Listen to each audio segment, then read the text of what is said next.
Hello everybody. Good evening or good afternoon, wherever you're at.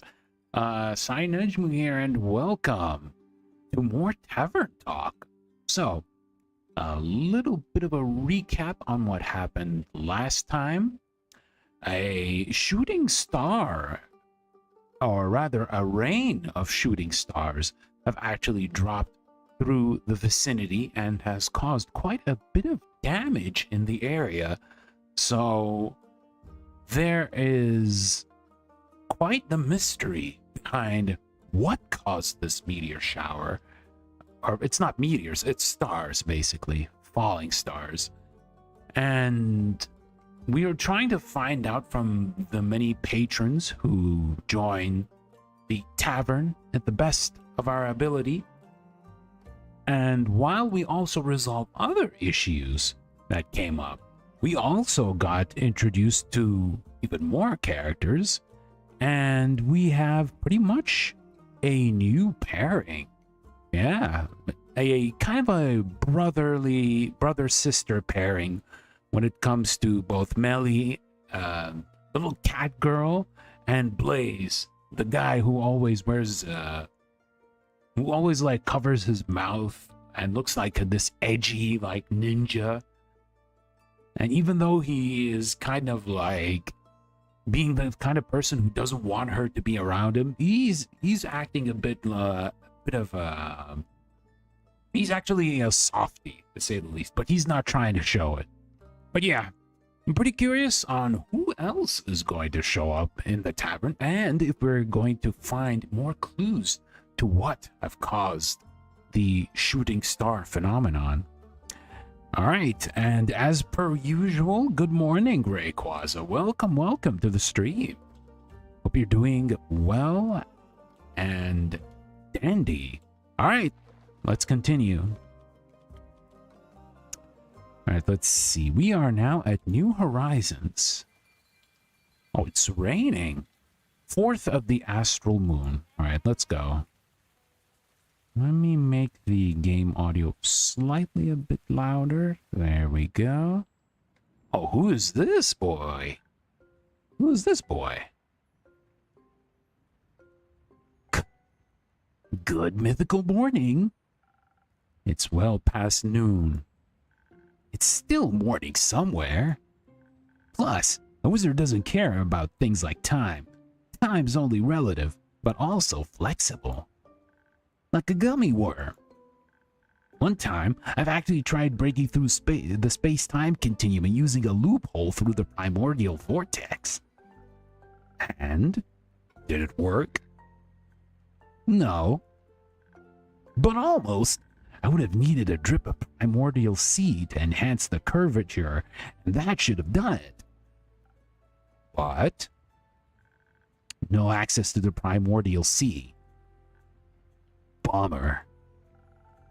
I heard that's not very easy to get.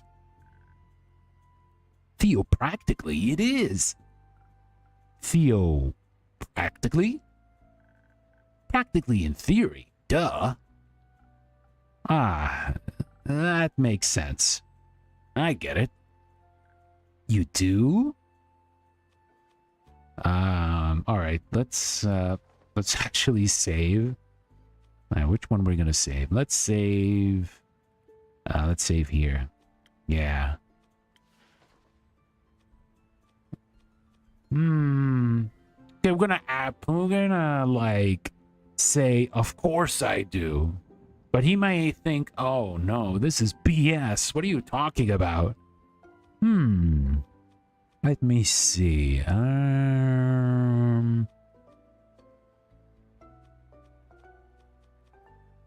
Let's say, of course I do. Interesting and suspicious. Are you mayhaps also a person of magic? Well, I do make magical drinks. Enchanted mixology. That indeed is a niche. Say, innkeeper, did something you make ever explode? Occasionally. Heck yeah! Welcome to the club. I think I blow something up at least once or twice a week. I'm Hex, by the way. Nice to meet you, Hex. Nice to meet you too. Just innkeeper for now. Alright, well then, innkeeper, how about a super wheezy breezy drink for me? Any flavors you might fancy? Maybe something that'll make me focus more and perhaps help me to better understand the primordial vortex? Gotcha. Alright, let's see what drink are we doing this time. This requires more brain power, so it should be, yeah, Sparking Nebula.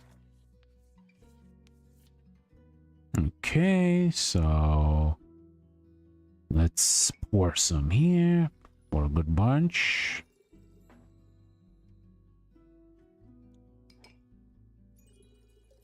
There we go. And now we need a little bit of this. There we go. All right, drink up, boyo. This should boost your focus like nothing else. Amazing! I can already feel the ideas cooking up. I figured out a way to get that primordial seawater to... Never mind. The explanation would be too complex to grasp, so... So? What complex reason brings you to my tavern, Hex? Getting away from the other smartest person in Asteria. And who would that be? Does it matter? You tell me. My sister. She's studying and driving me crazy with all her theories. They're so reasonable, you know? Okay, so having reasonable theories is bad for you. I see you're the type of person who is a little more of the adventurous side than the intelligent side, but I could be wrong. No chaos, but there has to be a bit of chaos in everything, doesn't there?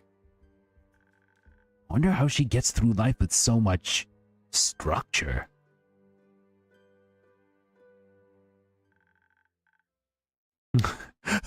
My God, what is this top hat? I think it's massive. A nice stash. Structure is key to everything, young lad. Without structure, there is no chaos, and thus there need be no entropy. I found entropy to be quite essential in this world.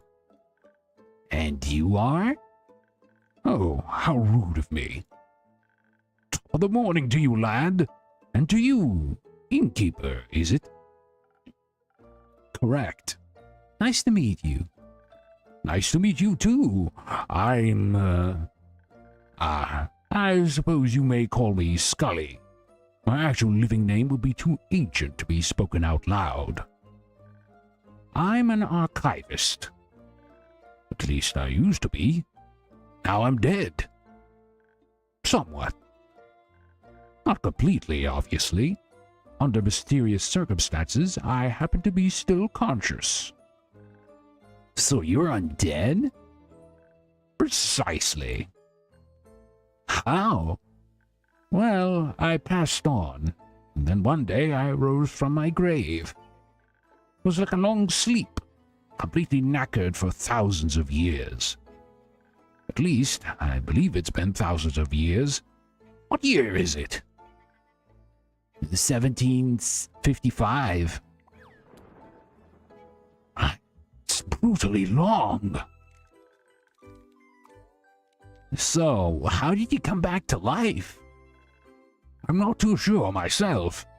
I woke up and walked on like nothing had happened. Thought to myself, might as well explore the world anew.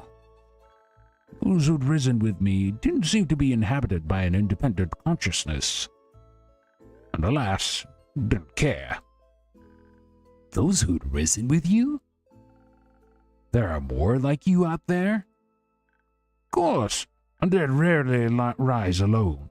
They mostly serve a master. Right.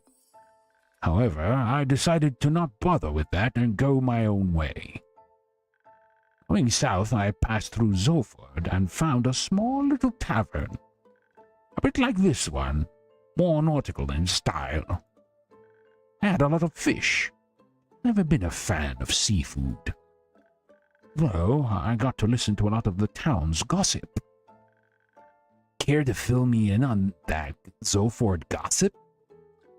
Well, apparently a well-known noble married a commoner and decided to run off with her, leaving the family without an heir.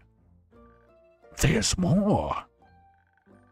Fishermen fear that Zoford has been cursed by a sea witch. They say the docks are being haunted by lonely animals that stare blankly at the waves and the moon all night. And during the day they disappear like ghosts.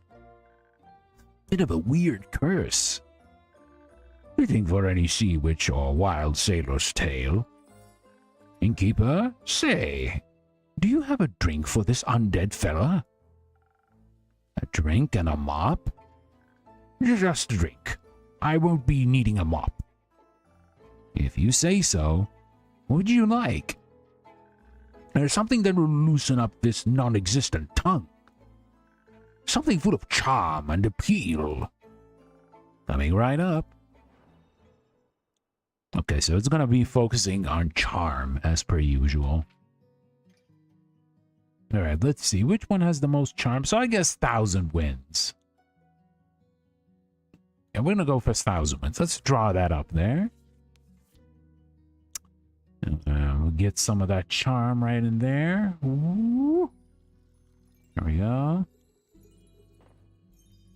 And where is this? Put this a little bit. Oh, we put a little too much. Here, you drink up, boy. And we'll have a little bit of this, right? Oh, it's not that much, but it's okay. Let's add a little bit more here. Yeah, it's a little too much. Yeah, it should be this. Alright, let's see. Let's find a way to enhance this.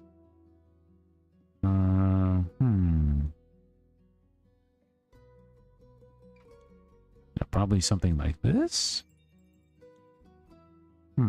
Nah. Alright, let's drop this a little bit.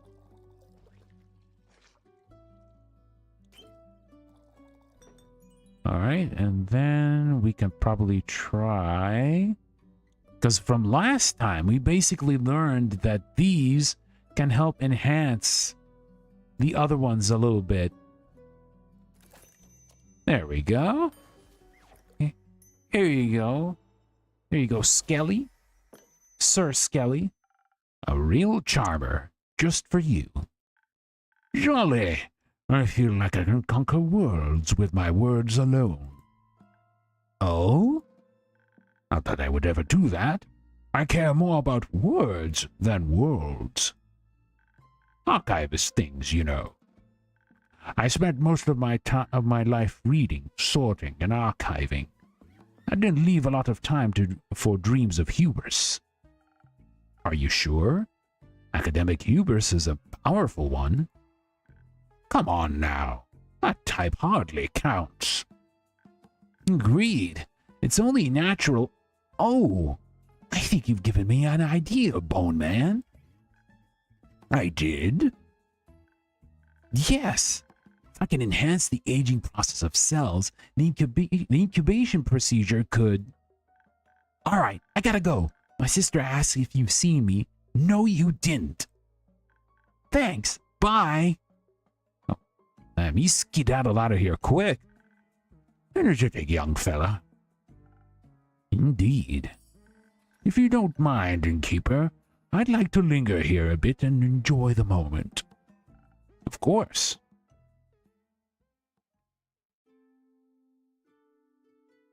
Alright, who's coming up next? Oh, here's Fable. They're back. Hey, Innkeep. How's it going? All fine and dandy. How about you, Fable? I'm still very busy helping the farmers rebuild their barns and fences.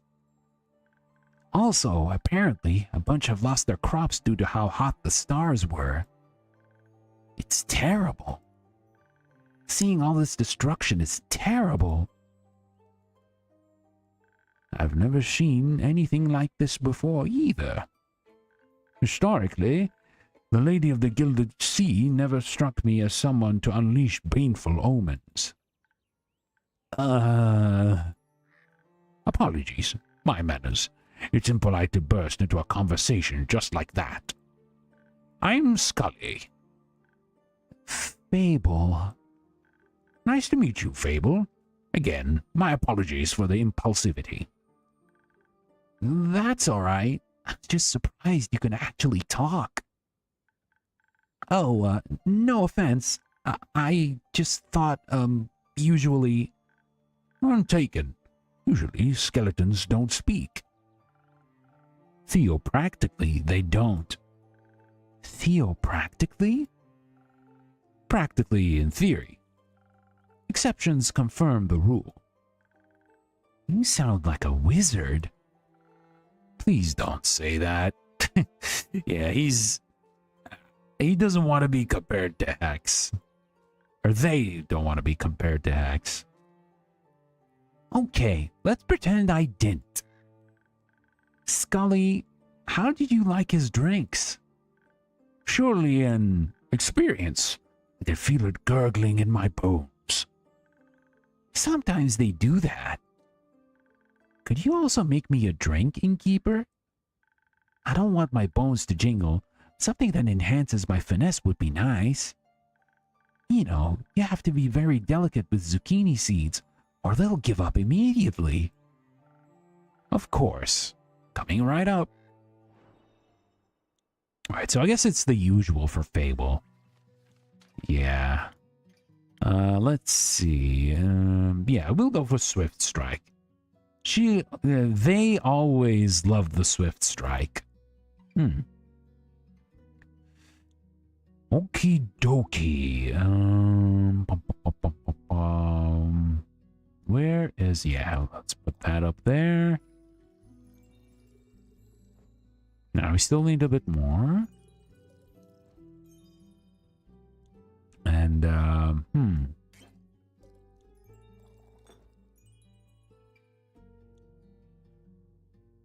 And we'll probably do a bit more when it comes to attack, so we could make sense. Oh, that's too much. No, that's not exactly the same shape, technically. Okay, so probably a teensy bit on the mind, I guess.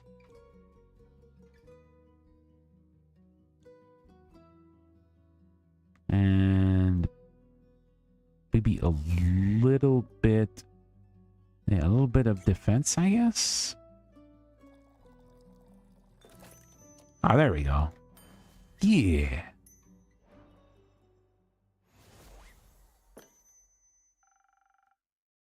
I hope this tastes refined enough. This is perfect. You know just what I need, innkeeper. Of course I do. After all, you're a regular. Of course I do. After all, you're my favorite regular. You know what? I'm gonna put my bias in here. They're my favorite regular. I am? Yes. And you're my favorite innkeeper. Thank you, Fable. So, do you think your farm work will be done soon? Oh, I hope so. Not that I don't like helping them out. I do. But I think the sooner everyone can get back to a normal life, the better. Do you perhaps need a hand? I happen to have two. And I might know a thing or two about crops and fences. Sure. I could use some help carrying a few things over to Tragarn. My treehouse is just around the corner. Splendid! Sounds like quite a useful endeavor. I'll gladly indulge. Thank you. Innkeep, before we go, I have something I wanted to give you. What do you have for me, Fable? Ooh, what are they going to give me? Some dried honey flowers. The farmers didn't know how to thank me, so they gave me these flowers. And you're always so helpful and nice, so I wanted to share them with you. I'm sure you already have at least 4 ideas on how to use them. Thank you very much, Fable. Make sure to put them to good use. So, you accept donations for ingredients? Certainly. I can only get my hands on so many infusions myself. What about recipes themselves? It's always good to get more inspiration. Wonderful! In my prior life, I had access to a lot of books about magic and potion mixing. I think I still recall my assistant's favorite recipe. Do you store it under your hat? Now, first no is the recipe. We can actually see it. Oh, so it's very biased towards speed and defense. I see, I see. Of course. Where else would I keep it? Fair enough. Thank you for the recipe. Innkeeper, thanks for being such a patient and pleasant host. I shall be on my way then, with Fable. But I'll be back, should I not crumble into a pile of bones from one day to the next. Let's hope not. I won't. I'm just joking around. It's one of these skeleton jokes that the Brook had from One Piece. I hope. I wouldn't want to be responsible for that. Anyways, Innkeeper, thank you so much. You're still the highlight of my day, no matter how dark the night. See you around. Let's go, Scully. No time to lose.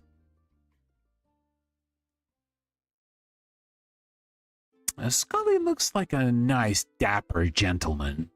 Or gentle skeleton. Oh, they're both back. That I was able to witness such rarity in my lifetime. Immaculate. You would even get excited about a rusty nail. Of course I would. Such a splendid chemical process. Metals have a variety of chemical processes. Rust being my least favorite of them. Skeletons are always the best. Yeah, there are a lot of skeletons in media who are pretty cool, right? Also, hey, Crid, what's up? Runs lots of hard work. Does it now? Yep, makes everything porous. Oh. Kyle, Rhea, nice to see you both again. Likewise, dear innkeeper.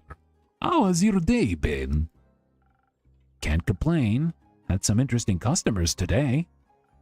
Ah, like that one distinguished gentleman who crossed us on our way in? Distinguished, yeah.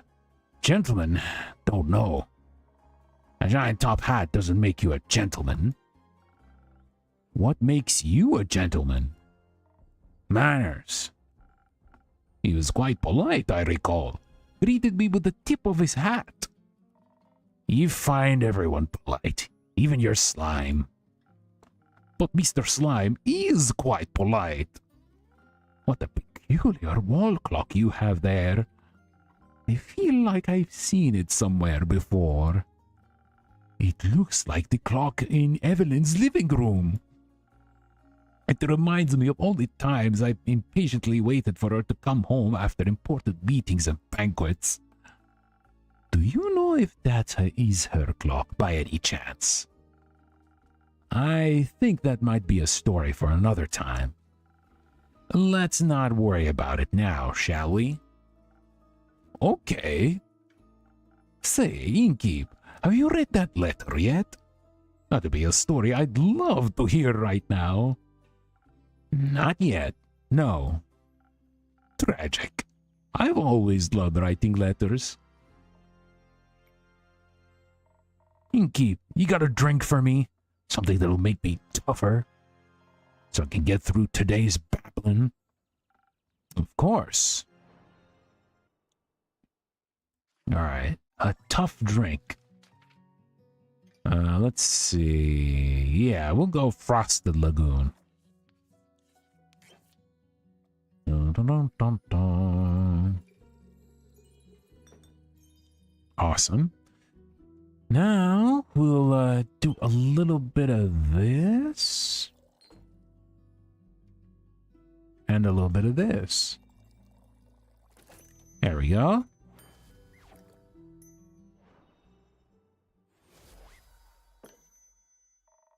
Now that's what I'm talking about. A gift of the great dragons. Oh, thank you.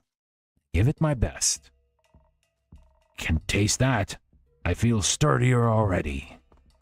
I've had me doubts about ye, Innkeep, but I must say, ye know your job. So, how has the day been for you two? The usual.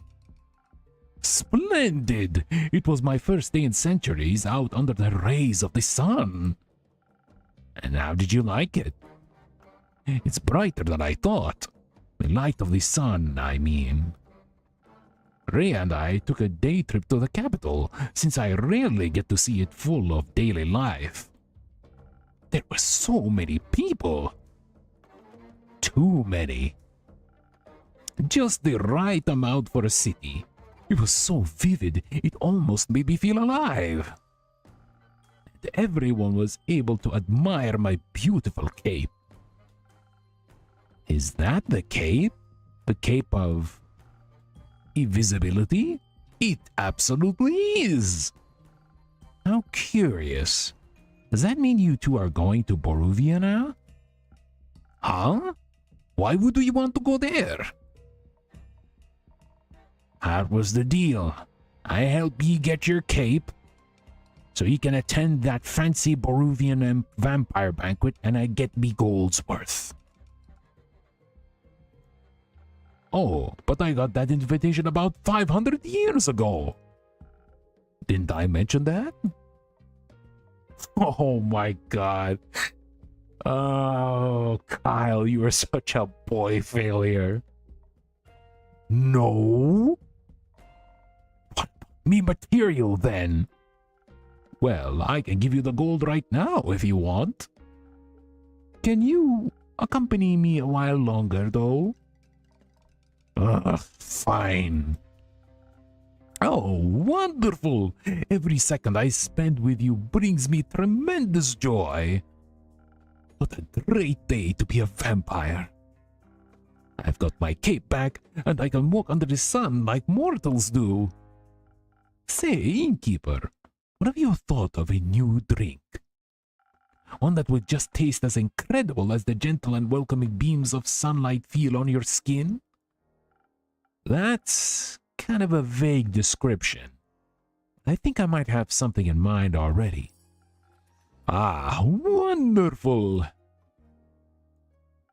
I wonder if my dear Evelyn would desire to walk in the sunlight as well. Do you know how she's doing? Do you think I could pay her a visit? Look, Kyle, she doesn't want you anymore. She kicked you out of her place and took your stuff. You still want to go back to her? Come on, man. You shouldn't. I should. The air smells like reconciliation. Do you think that's a good idea? It ain't. It is. Kyle, you've stolen her, ear cape. Do you think she'll greet ye with open arms? You know what I'd do if me ex-husband stole me hammer? What? Take it and smash all he holds dear. No one takes what's mine.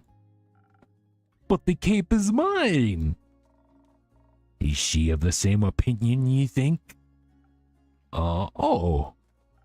Maybe you're right.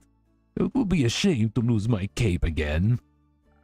All she'd have to do is ask. Oh, my undead Evelyn. There has never been a wish of hers I turned down. And I wouldn't to this day. I don't want to have whatever you have with her. I'd lose my mind. Well, yeah, I know. Oh, how much I miss her. My heart is aching. That's all. Maybe one day she'll reach out to me. I still miss her dearly.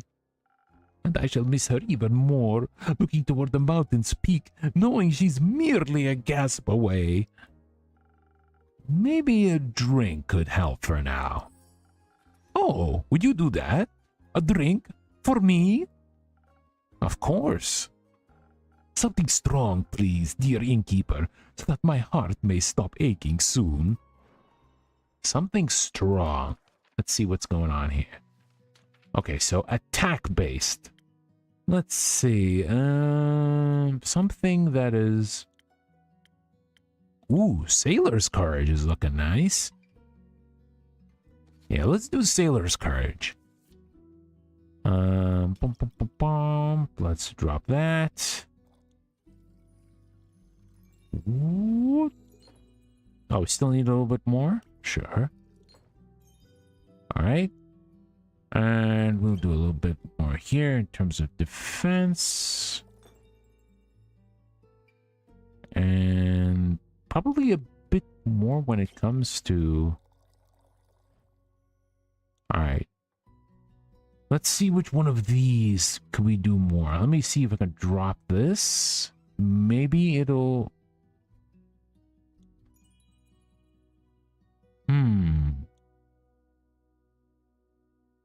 Yeah, that's not right. Let's see.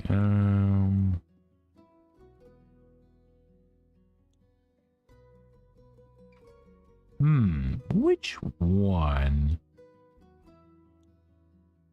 Maybe go drop this here. Chilies? Okay. Can I have some of this? Well, we can actually pour a little bit more here. Oh, that's way too strong when it comes to defense. Well, let me take this out there. Yeah, you drink up, buddy. Alright, so we have this. And...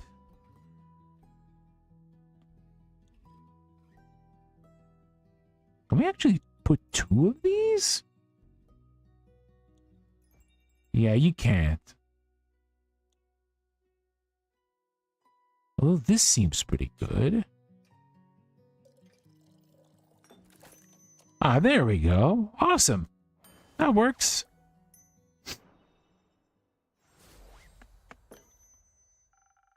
I can't mend your broken heart, but perhaps this helps. It does. Thank you, dear innkeeper. Why don't ye tell the innkeep more about your day, Right. I suppose I wasn't done yet. Where was I? Your trip to the capital. Busy streets, bustling with people. Roots. Roots? Roots. We admire the roots that enclose the city almost like a rampart. I finally had the chance to take a closer look. Quite fascinating. For once, gotta agree. Almost made me believe the myths are true. Myths? Myths, I've told ye. Rumor has it, these are the roots of the Aether tree, breaking through the surface and taking hold of Gaia, where they guard the capital. Ah, yes, a very good defense plan indeed. What is wood going to do to protect a city? A city protected with stone. Oh, I was never very involved with the fortification efforts. I figured. Oh, we've also met the lovely Seraph again. How are investigations coming along? Very well. She seems eager and determined, a detective spirit. But even last made her way to Dalwell. She seems to be on to something. I can't wait to hear the story when she returns. Likewise. Say, Rhea, can we go to town and check out the antiques dealer? Oi, why? I want to see if I can find any keepsakes from the old times. Very well then, but ye won't munch on the shopkeep, will ya? Of course not. I'm well satiated from the innkeeper's creation. All right then, let's go. Goodbye, innkeep. Enjoy your shopping spree. Oh, who's this? Well met, adventurer. Do my eyes deceive me? Minthy in the flesh. Hello, darling innkeeper. It's good to see you again. Certainly has been a while. Must be hitting that 15-year mark, right? It'll be 25 years soon, actually. Ah, you know how I am when it comes to keeping track of time spans longer than a decade. I'm well aware. Good that you have made me drop in from time to time to remind you, I couldn't be more grateful. Especially when you bring Casket and Kane along. 2 cute service beasts still get a discount here. Always. So, what's brought you back to the area? It's not your usual haunt. No, I generally prefer something more moist? Not the word I'd have used, but something akin to that. Decidedly too arid around these parts for my tastes. And here I thought I would get to at least enjoy the recent downpour. But no. The stuff that came pouring down was unique. That's one way to put it. Destructive is another, and possibly more accurate. But I'm glad to see that your tavern hasn't suffered the same fate as many of the streets and buildings I saw on my way here. Admittedly, the journey was already quite challenging and to navigate with my wheelchair before.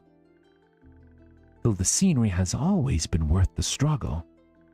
But now, I'm afraid it wasn't possible to take in much enjoyment from the passing landscape.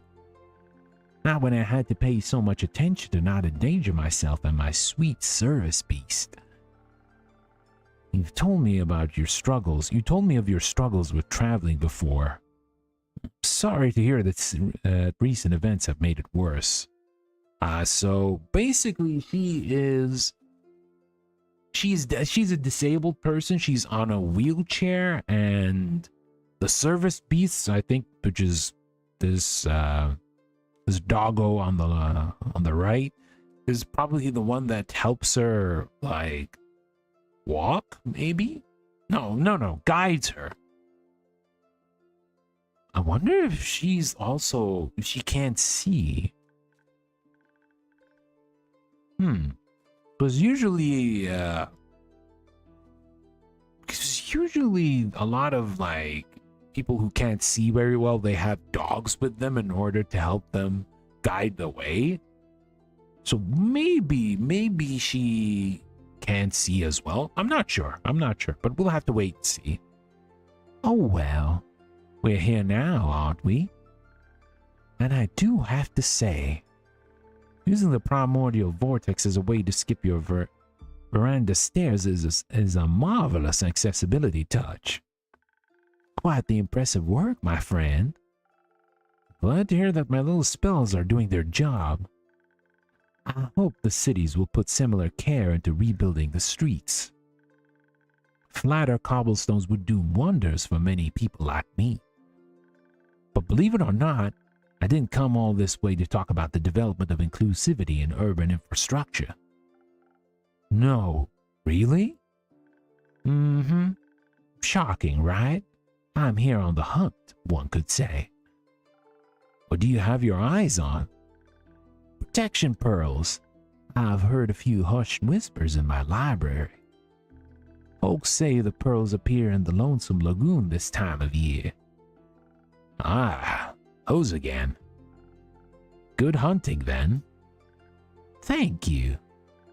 Though, while the pearls might be my main objective, I haven't decided to come to town with only a singular purpose.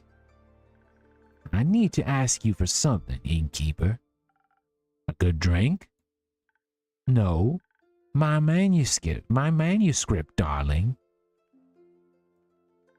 I believe 25 years should have been enough to proofread it, yes? Ah, of course. I finished devouring the manuscript as soon as you gave it to me. It just took me a while to recall doing so, you see. Since it's been long since I definitely got done with that. The innkeeper didn't actually read it, I'm pretty sure. Lovely. I'm glad I have such a reliable old friend to proofread my work. Would you like a drink while I try to engage my brain cells and remember where I put it? If you're offering, I'd be pleased to accept. Perhaps something to refresh my mind after my journey. I'll do my best. Alright, so let's see what she wants. More brain power. Oh, we can use Peak Sunrise. Yeah. Alright, let's do Peak Sunrise. Oh, sorry.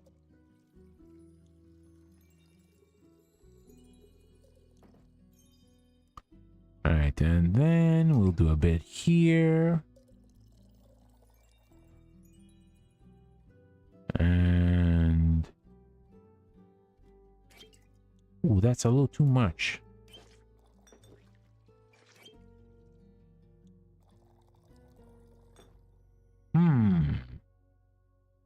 Could try something else.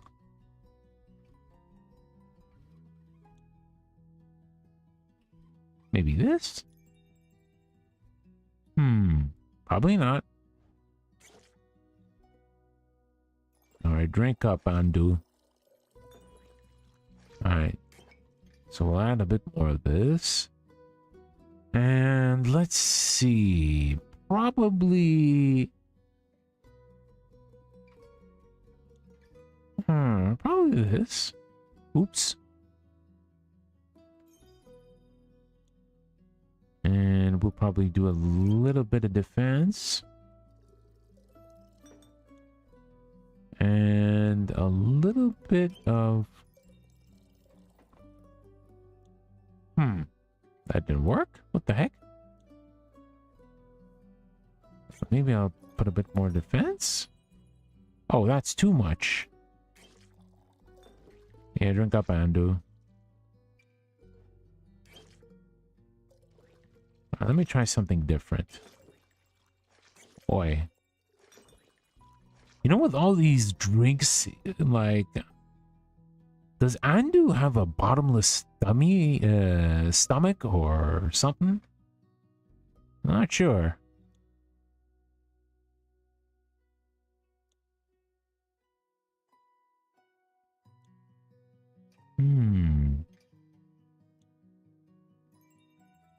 Okay. So we're gonna have probably add a bit more.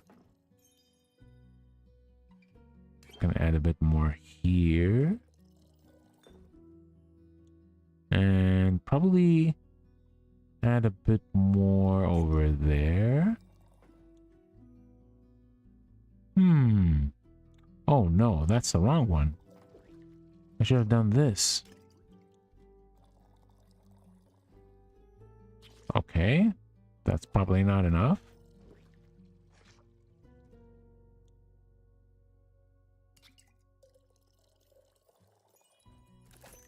Ah, there we go. Let's go.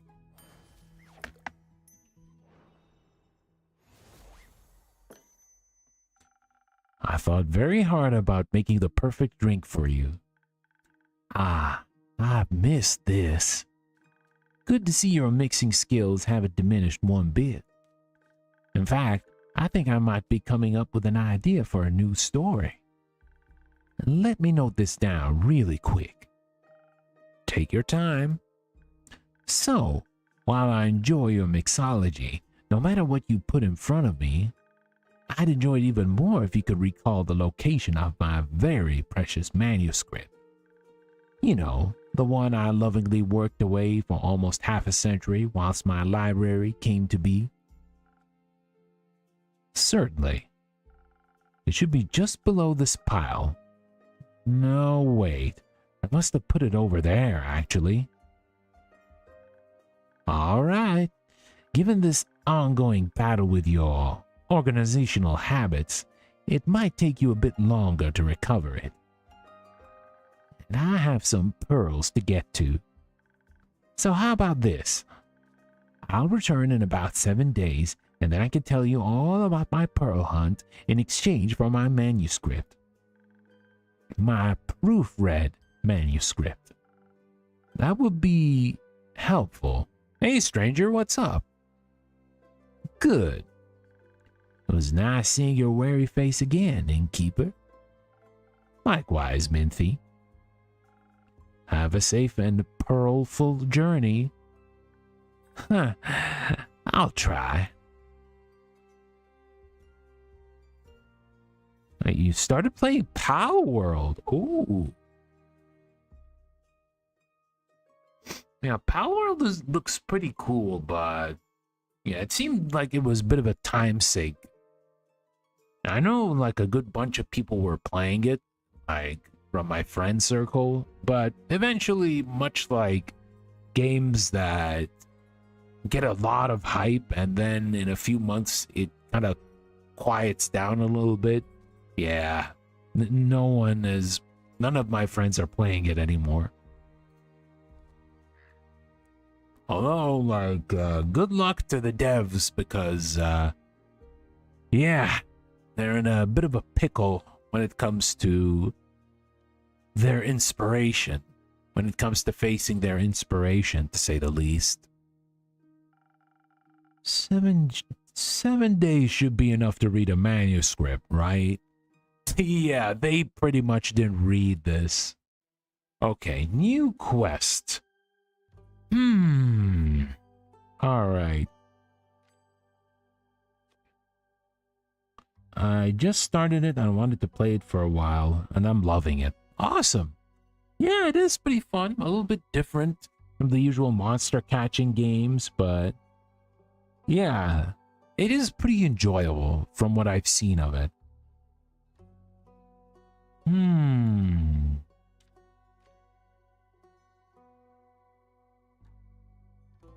Maybe it's this one?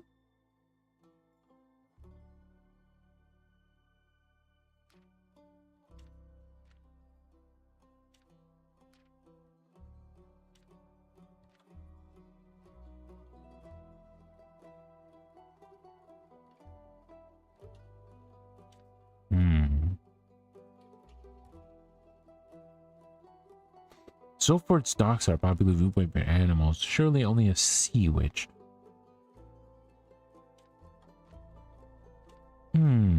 This should be about the sea witch.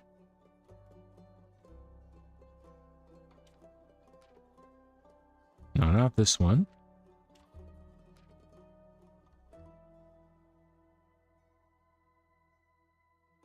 No, not this one.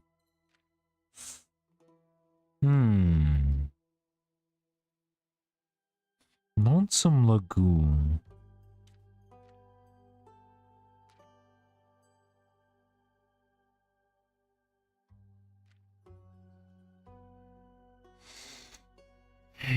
There's a slight... Let me see.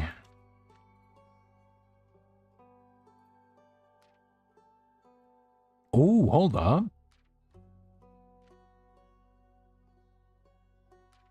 Okay. There's a slight unless is Zoford. Rumor has it that an Archmage is looking for their familiar who is missing recently. There are a lot of people in Zoford. Someone's bound to know something about the missing familiars. What are they hiding?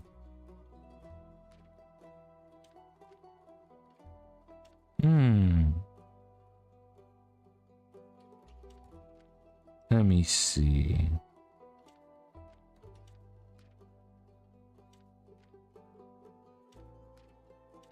No, it doesn't seem to be enough. Spent 1 hour catching monsters and the rest was building my house. I wouldn't say I'm surprised because the buildings in Power World are pretty elaborate. Let's see. There's a slight unrest in Zofar. Ruin has an Archmage who's looking for familiar.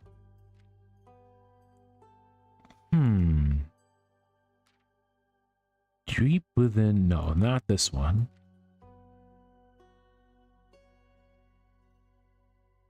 So there's also this. In the riverbanks of the Shiver Mare hides Mary Morgan, a wrathful spirit prone to drowning men, women, and everything in between.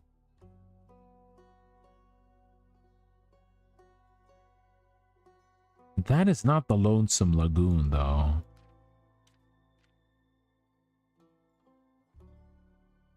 Maybe this?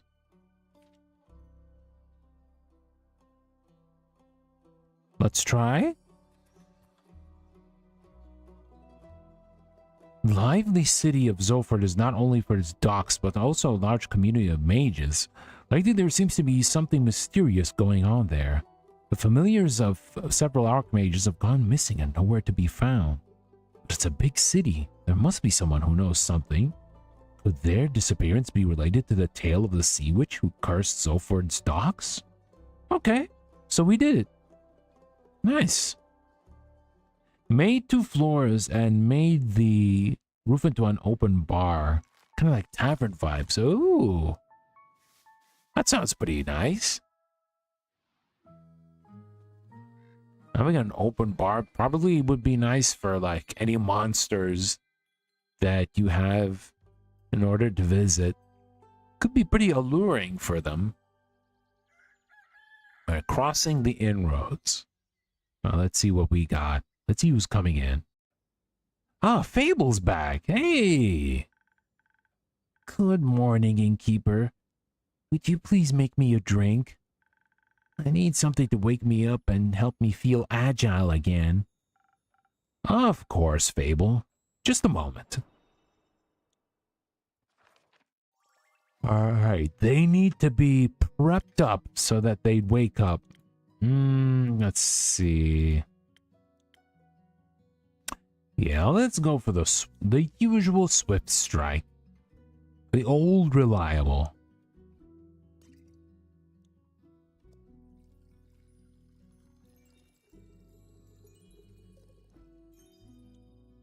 Let's put a little bit of... Whoops.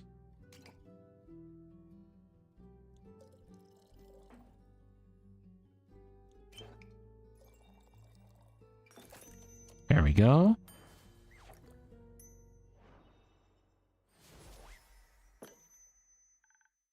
Thank you. I feel much better already. Long night? Very. Turns out there were a lot of farmers who needed help. Regret offering it? Not at all. I really enjoy being able to help people. Before, I just used to wish I could help. I never felt competent enough to try. It's fun to try, a bit exhausting at times, but I think I much prefer this over waiting around. I still could use a bit more practice though. See, character growth. They used to be so afraid of people and interacting with them and helping them out, and now look at them. They're trying their best. That's fair. Just make sure you also practice taking breaks. You'll have a much easier time helping other people if you're not close to passing out yourself. I accidentally said that. My phone slipped. Don't worry about it, stranger. That's what I have your drinks for. And drinks are not a gateway to burnout. I admire your kindness, Fable.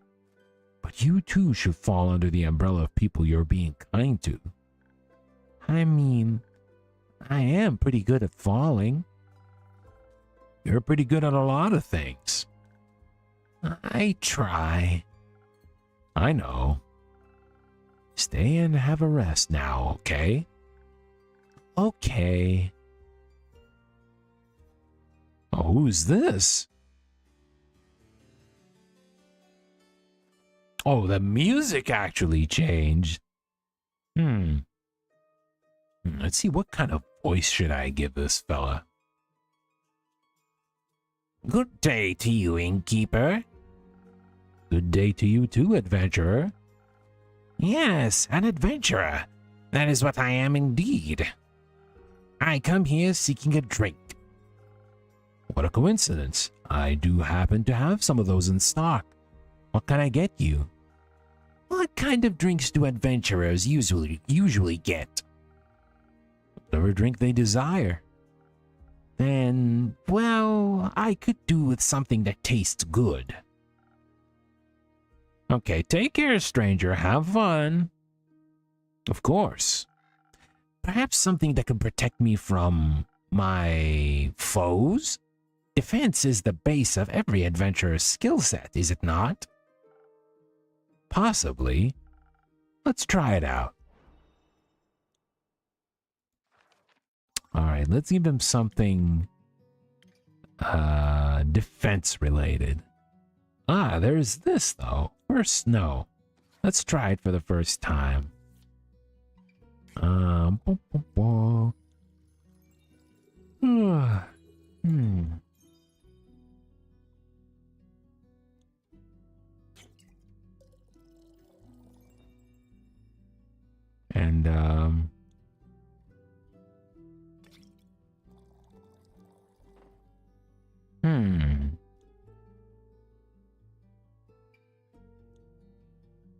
let's see, what can we add? Oh.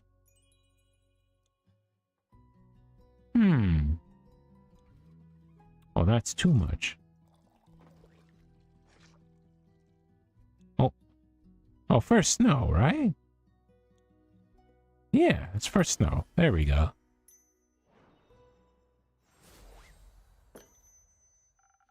Liquid protection against your foes. Now for half the price. Thank you so very kindly. Do you like it? Well, yes, of course. Then you should say so. I apologize. I forget to do the thing where you say your words out loud. I get that. Now that you've acquired a drink, care to introduce yourself?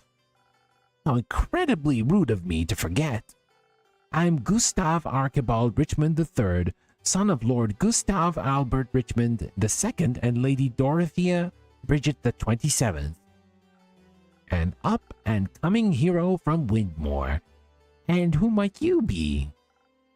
The up-and-coming innkeeper of Zenith. Happy to have you here. And I'm Fable of the Ashen Grove. You're Fable? Yes? Is that a bad thing? The Fable that saved Tregon from werewolves? The very same. Wow. What an incredible pleasure it is to meet you. I've heard so many things about you.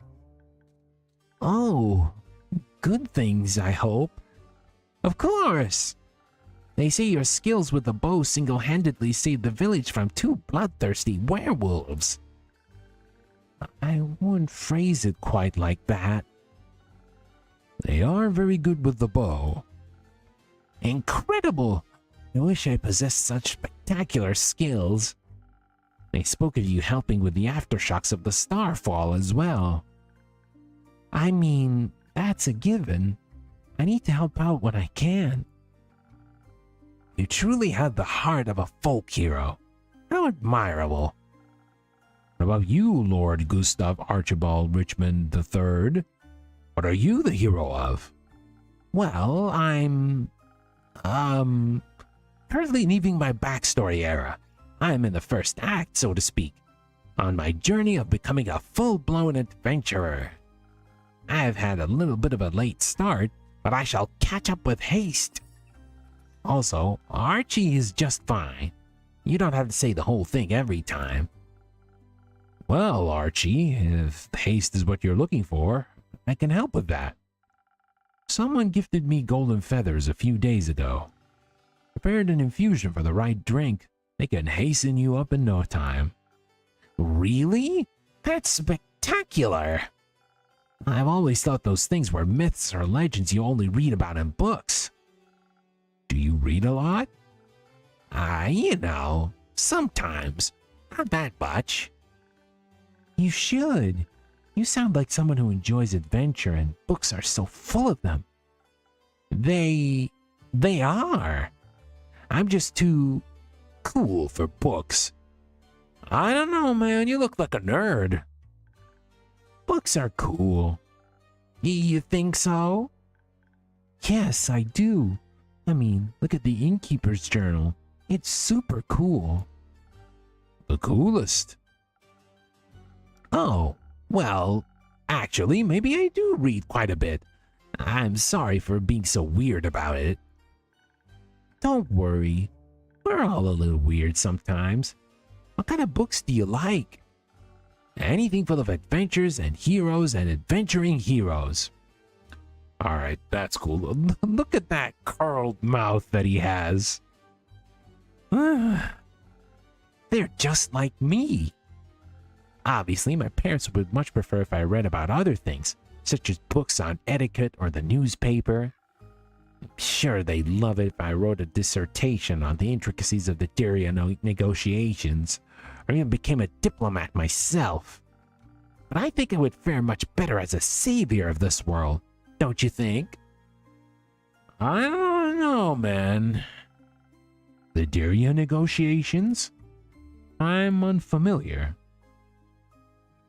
Okay, just a second, guys. All right. It's all terribly boring, really.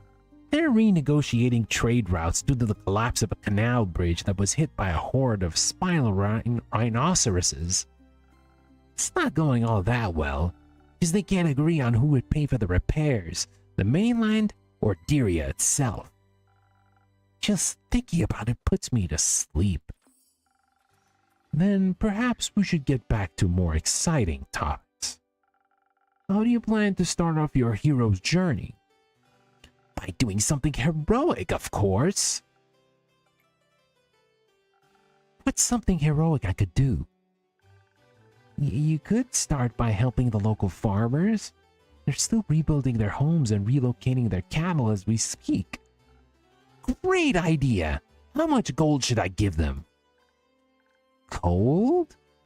I mean, I'm sure they wouldn't mind gold, but I was thinking about lending them a hand. You know, physically, with your literal hands.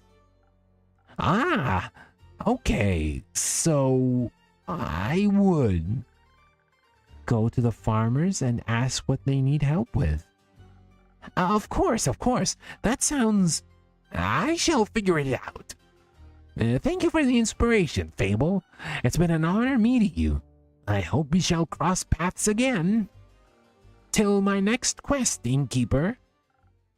Till then. All right, see ya, nerd. That was... adorable? Weird. I agree, Fable. And not just because of him. He heard about me? Being a hero? That doesn't sound right. But you are a hero. Not really. I didn't even do that much yet. Not enough to be inspiring to anyone anyway. There are much greater heroes than me out there. He wasn't impressed by other heroes. He was impressed by you. That's nice. You don't sound very happy about it. I am. It's really flattering, but I just don't think I did enough to deserve his praise. I'm just some elf. It's not for you to decide who's impressed by you and who isn't. I'm personally going to keep bragging about knowing Fable, the great hero of the Ashen Grove and savior Tragar. All right, I get it. Thank you, Innkeep. I'll try better to accept compliments. Good. Oh, there he is, Mr. Edgy, and there she is. Hello, Innkeeper. Hello, Fable. Hello, Melly. And hello, Malachite. It's good to see you both again. Likewise, right, Mal? Can I offer you two a drink? Actually, you can offer us a quest. Are you talking about the one you just picked up by chance? Your incredible deduction skills strike again. I'm only trying to match wits here. So you're interested in saving those poor familiars? I am. Missing familiars, silent wizards, clues leading to a seemingly dead end. This sounds like a case for the world's greatest detective. And her sneaky assistant. They do sound like a great team. They're not a team. But they're going on a quest together. They are not. Then why are you here? She didn't want to come here alone. Said she can't reach the quest board. I needed a drink anyway. So you're sending Melly on a quest? Alone? As is customary, that's how the Shadowbanes have always handled it.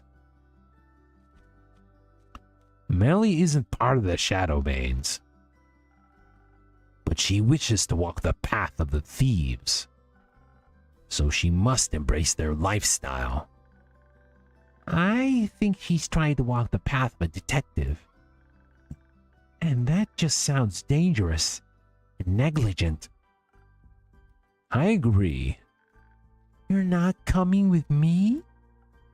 No. Why not? I just explained that. Badly. But you have to come with me. Why? It's clearly a job for two people. There's no job that can't be done alone. What if I needed someone to sneak in the crime scene to gather evidence? Didn't you want to go on this quest to test your stealth training? But what if I get nervous? What if I forget how to be stealthy? Or what if none of the familiars want to talk to me? I don't know, Melina. And what if I come back and you've been eaten by a T-Rex? T-Rex? That is random. Okay, but understandable because, she's a kid. Who cares? I do.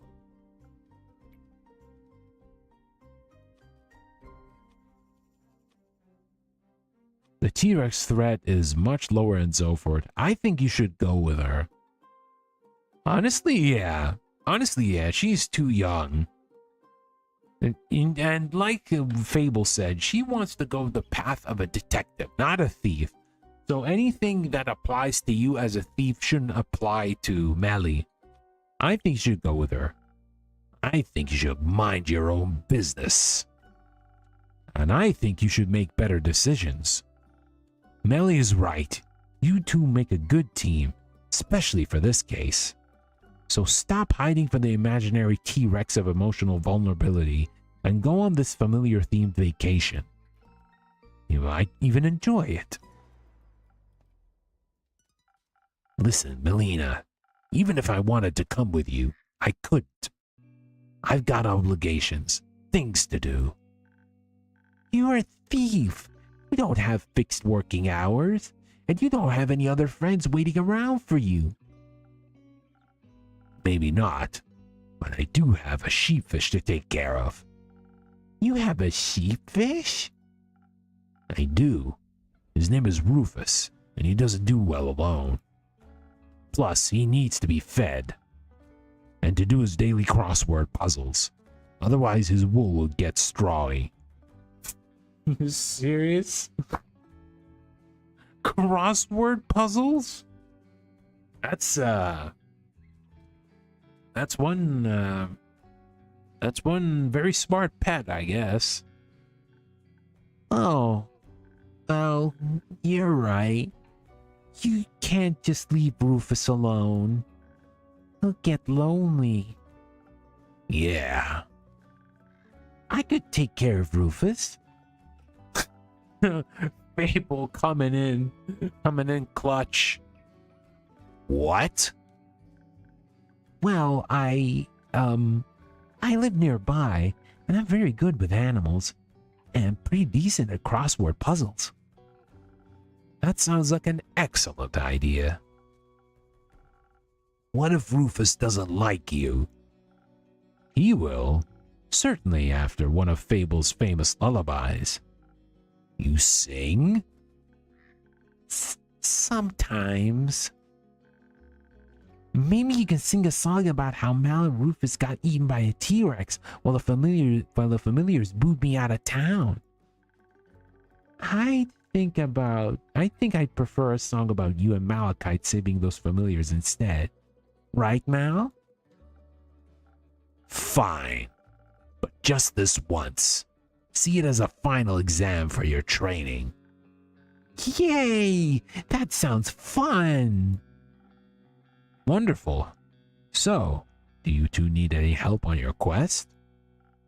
Don't know. What do you think, Detective? Well, it's great that you would ask, mighty assistant. Please don't call me that. Okay, Mighty Mal then. No. How about John? John?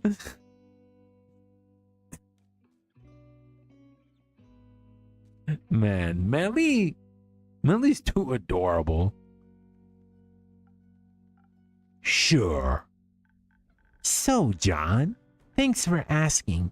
I've studied the quest, giving us thorough closely, and have come to the conclusion that there is only one option. This is a classic case of finding the right clues sprinkled throughout the witnesses' testimonies and piecing them together correctly. The townsfolk, the wizards, the familiars, they'll all have different conflicting information, and we need to collect and untangle it all to see the whole picture. To achieve that, we need to be charismatic enough to get the truth out of them. And for those who still refuse to talk to us, out of guilt and fear, we'll need to activate our stealth powers, find out those hidden clues ourselves. Although, we should be quick so they can't destroy any evidence. I can offer you some of your golden feathers. Do come with a sweet aftertaste of haste. That way you should be able to make it to Zoford much quicker. Great idea! I think you underestimate the severity of the situation. They even changed the name box to John. How many names does this boy have? Blaze? John? Malachite? Bro might be like an entire encyclopedia of names by the end of the game. What would you suggest instead, John? I agree with the stealth part. We could use a hint of dexterity to make sure we remain unseen for as long as possible. But I believe our focus should be on overpowering whoever is responsible for this. If they're making familiars disappear, they won't be interested in a discussion. Not a fair one, at least. We should fight first, ask questions later. I guess you got bored of the stealthy approach. Different problems require different solutions. If you're reaching for a fight, may I recommend fresh Phoenix chilies? Some fire resistance could be a big advantage against wizards or familiars. Whether a fireball or fire breath, you wouldn't want to walk in unprepared.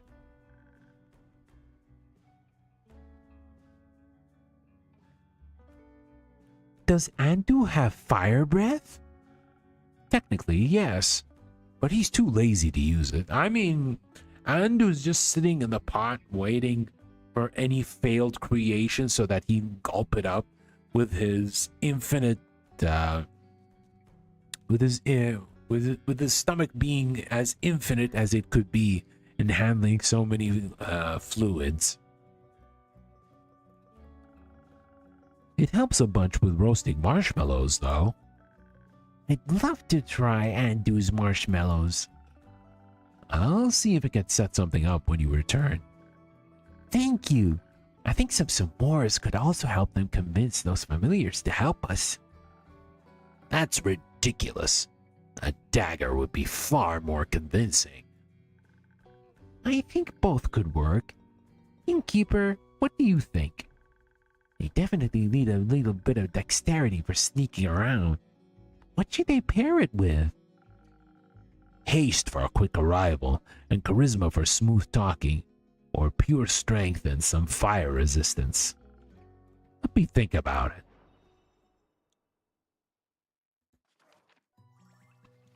Okay, so we have two choices right now. We're gonna either go for attack and intelligence or attack and speed.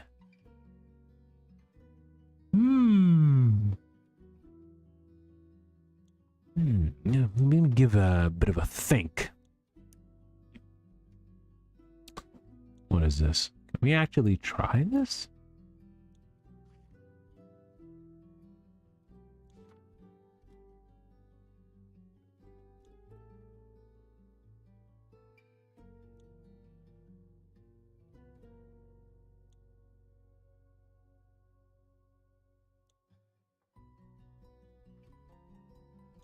Can we actually draw the recipe? Let me see.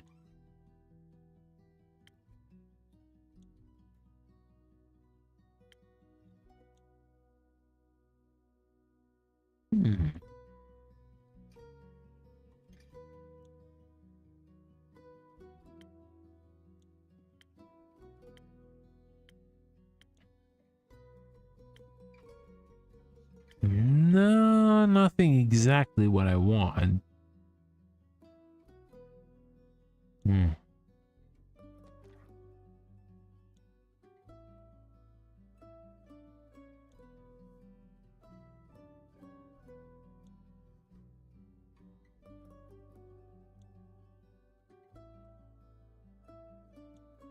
Let me give a bit of a think.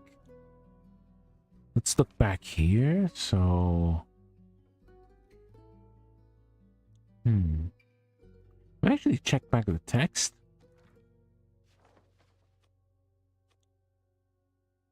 Oh, there is no log.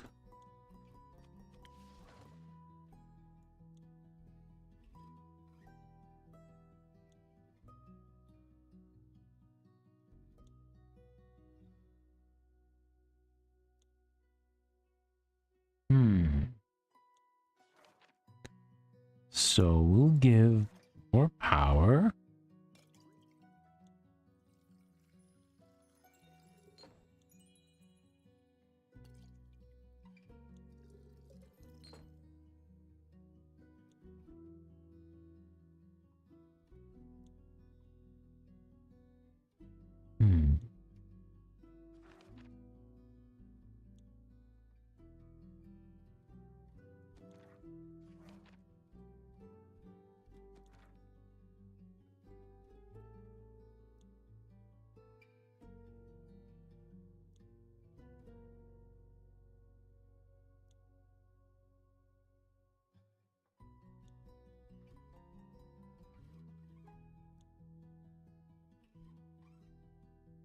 Let's see. Bum, bum, bum, bum.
What else can we actually put in there?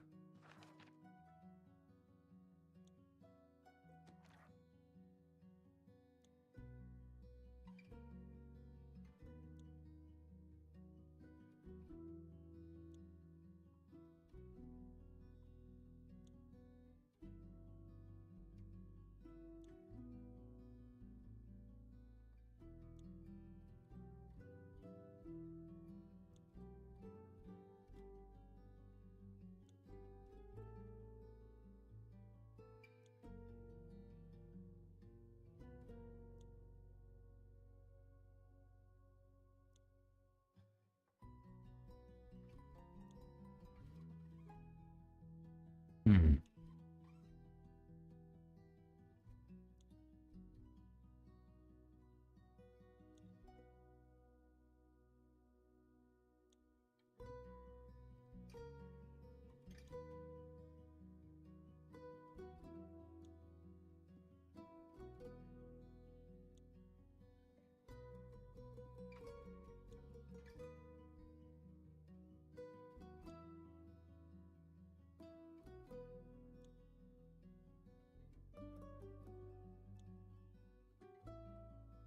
Mhm.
Hmm.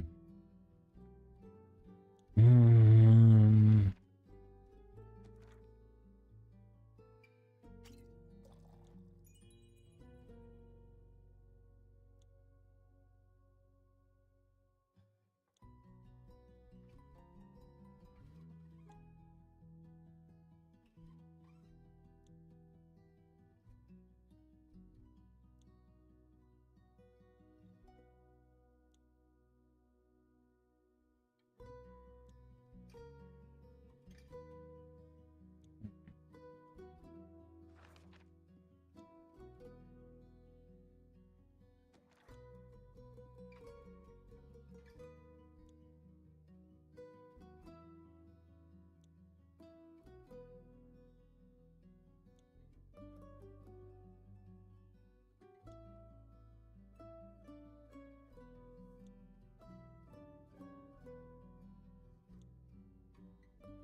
Hmm.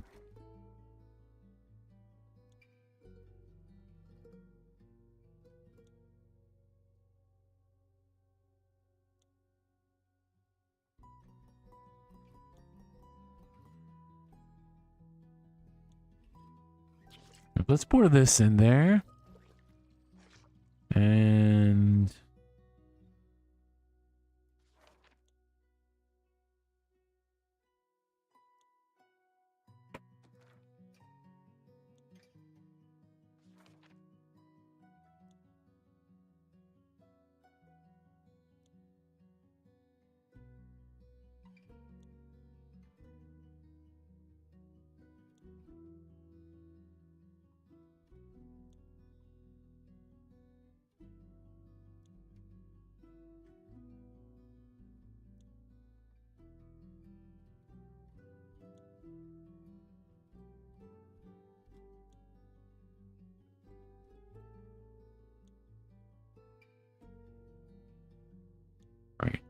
So, let's give them a little bit more of this.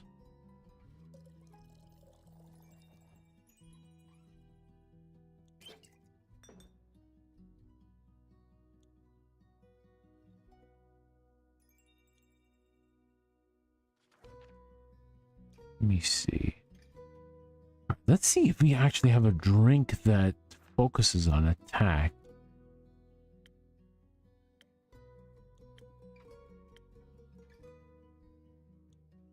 Oh, we could just use Sailor's Courage. Right? We can use Sailor's Courage.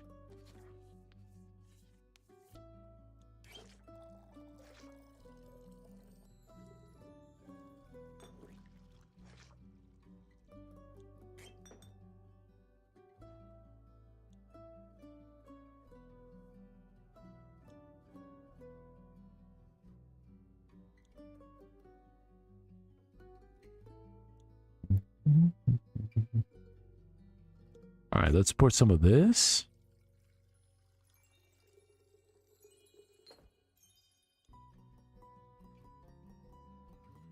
And what do we have here?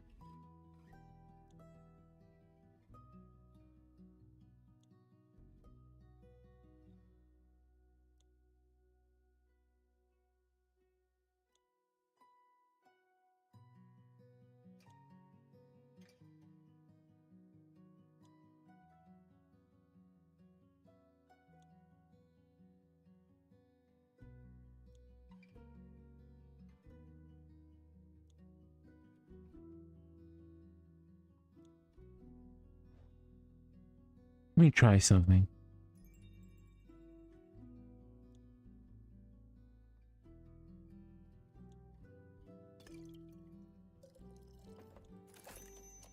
Oh, there we go. The infusion effect? Oh.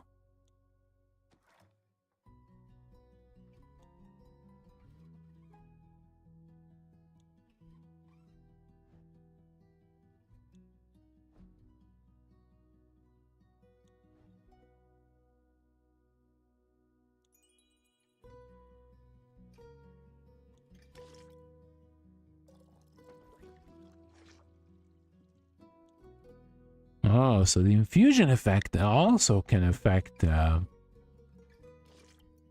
we're presenting our drink. There we go. This is not the right drink? Excuse me? What do you mean? Oh, I did pick the wrong one. Psst, my bad. I mixed up between both infusions. Alright, let's see. It should be the fire one. Yeah, this one.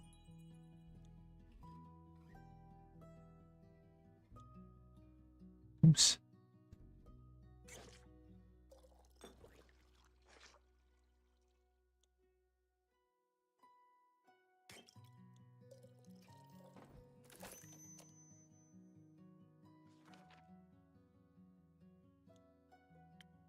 Wait, hold on. Southern Brawler? I mean... Wait, hold up. That's not the right drink. No, we need Sailor's Courage. No, we need Sailor's Courage. What the heck?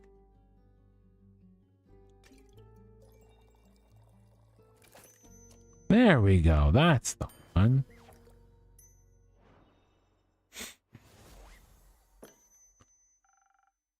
I think John is right. This might not end in a peaceful negotiation. Better safe than sorry. You get it. I don't want to be mean to them, though. You'll only be mean to the kidnappers. Seems fair. I guess it is. At least we'll be protected from all the wizard's fireballs. As we always should be. Let's go. We got a long journey ahead of us.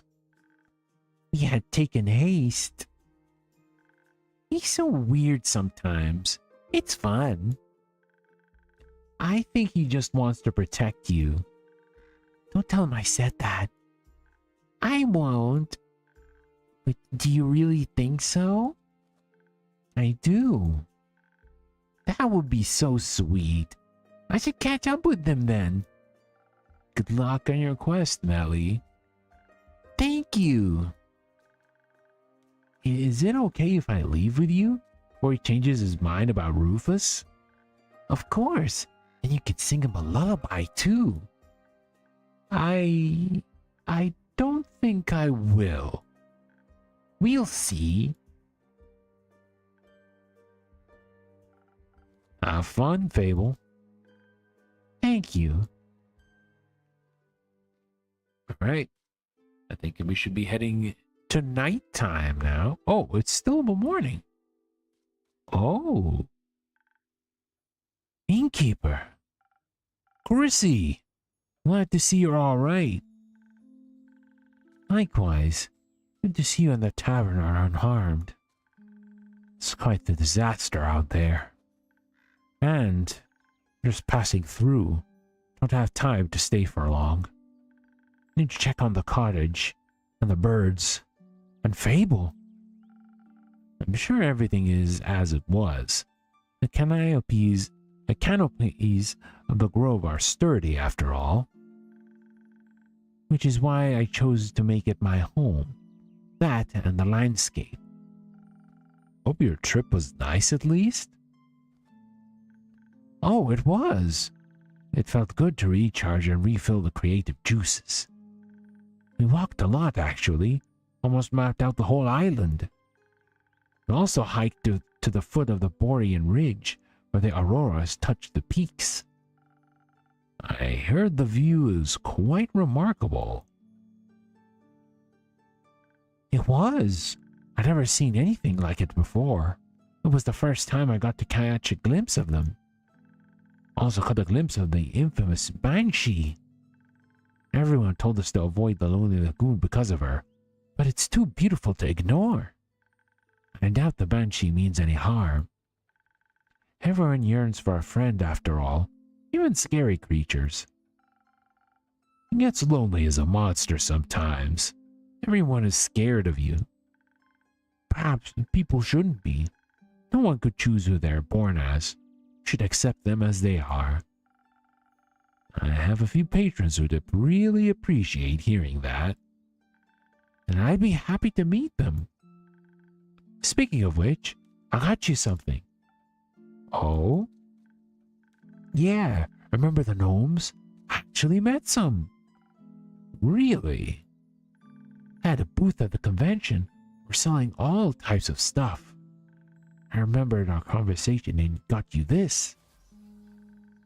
I thought you might appreciate it. I do. Thank you. It will certainly always have a special place in my heart, knowing it came from you. Ah, you're such a sweet talker. You can't trick me into giving you my name. What do I want with names? Nothing good, that's for sure. But for realsies, I have to leave now. I've been gone for too long. See you around, Innkeep. See you around, Chrissy. Take care of yourself. Always. Alright. Well, it's nighttime. Huh? What in the world is this? Baya, good to see you again. It's been a while. Yes. A while. A while. 6,000 years. More like 2 months. Oh, I thought I had hibernated longer. You hibernated at this time of year?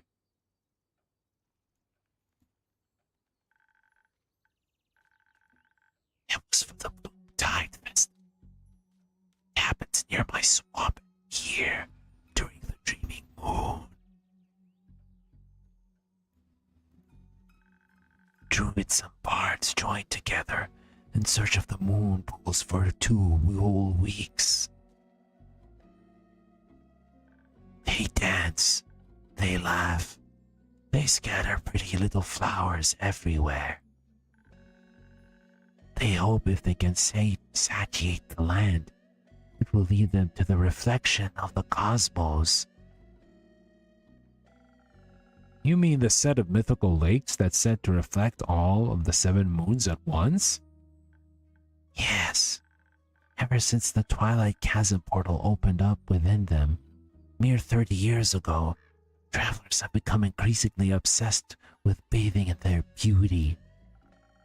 Such festivities sound exciting. No. They are loud.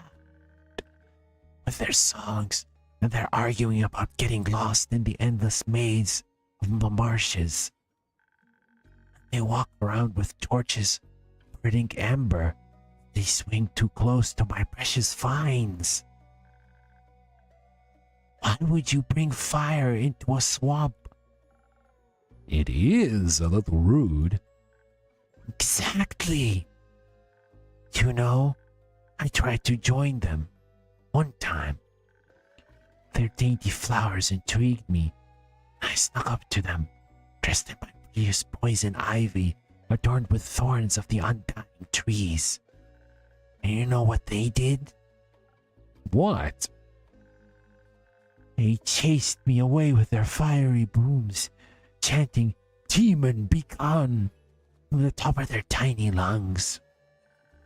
So now I hibernate every dreaming moon. That way, I don't have to listen to their jolly tunes. Alright, so we have a bunch of options. Hey Kirby, what's up? How you doing? Maybe you should give them another chance. Maybe you should chase them out of your home. Maybe you should give them another chance. Very few Gaians are familiar with the creatures of the bogs. Only with the stories about their bone-crushing teeth. I'm a bit exhausted. How about you? I'm doing well. Just continuing reading the happenings of this tavern and all the patrons of all types of people and creatures who come in here. What's wrong with the bone-crushing teeth? They think you might want to crush their bones with them. That would be so rude. They don't think that way. But I think if they got to know you, they'd like you a lot. After all, you make the best flower crowns in all of Gaia, maybe even all of Asteria. Those sound perfect for a festival. You might be right. Maybe I'll greet them with some flower crowns next year. I can even open up a seasonal flower crown store. I'd definitely buy one. Right now, I'm awake, thirsty. Do you have swamp water on the menu today? I'm all out. Sorry. Too bad. Something else then. Do you still have those drinks that make you as sturdy as tree bark? In case their torches come near me again. In fact, I still do. Give me one moment. Alright, let's see what they want. More on defense. Okay, so first snow would be perfect.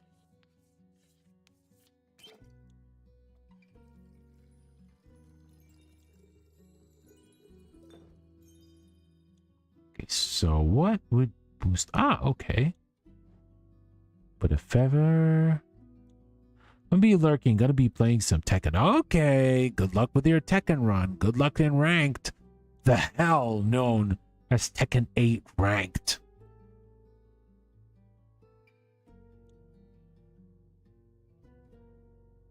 Alright, let me put that here. Okay. And all the best, bro. Oh, thank you. Thank you. Alright, here we go. Oh, there we go. First snow.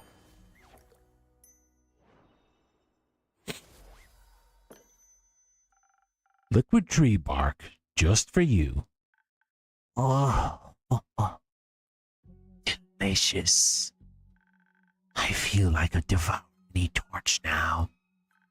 Thank you, innkeeper. What woke you up from your slumber, anyhow? A night sky fell into my dirt hut. It burned my favorite weeping willow to bits.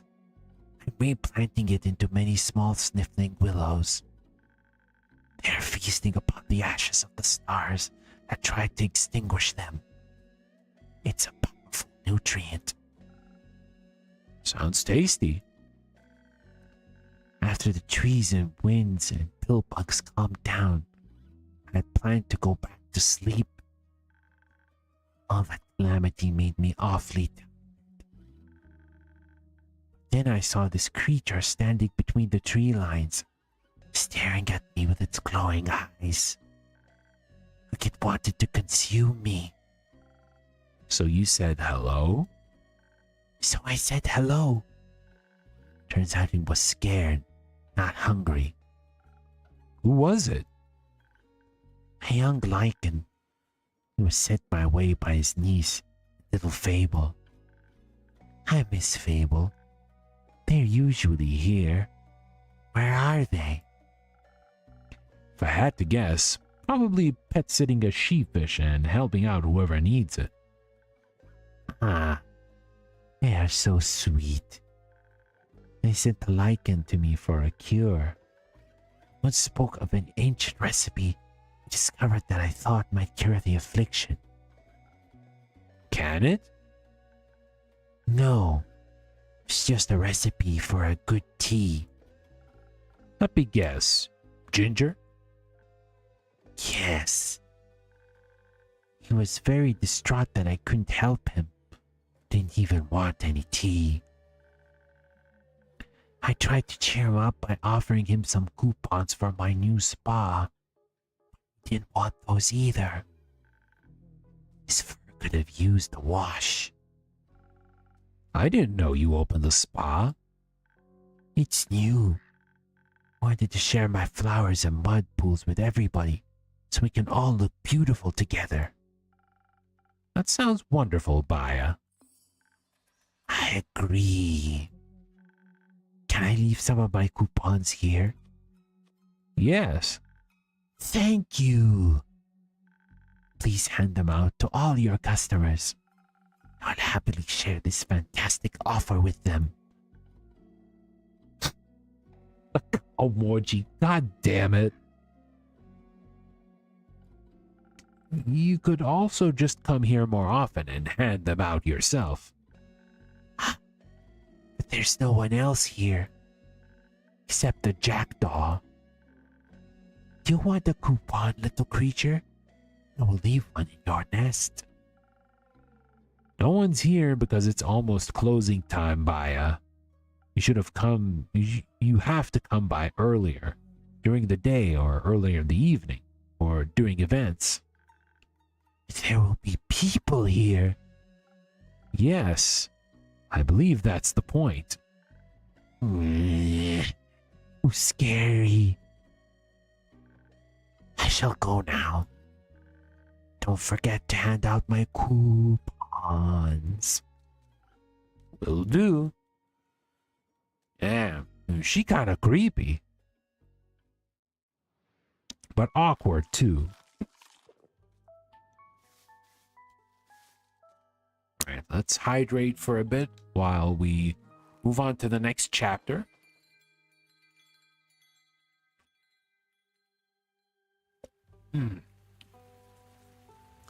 Twin Flames, 8th of the Astro Moon. Oh, a sheep?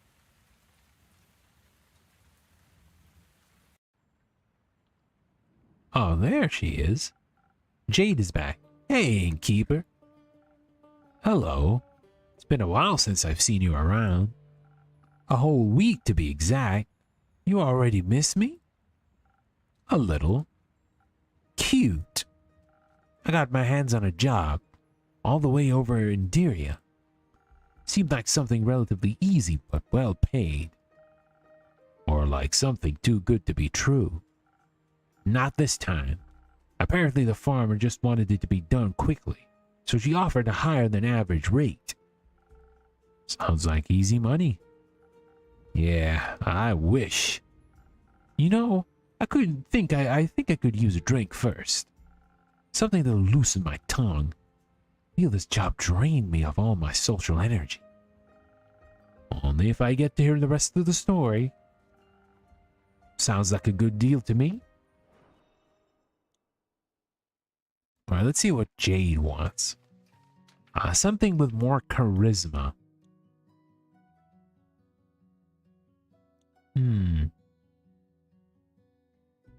Okay, we'll go for 1,000 wins.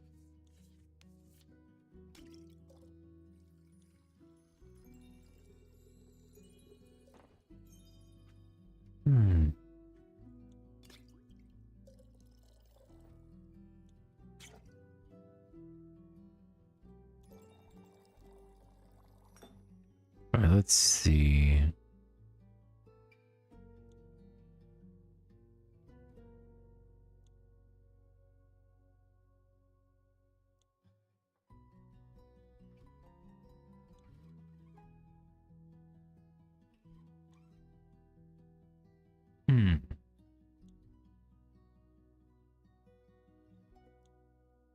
Let's try something.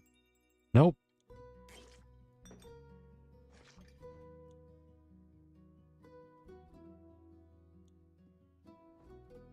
Oops.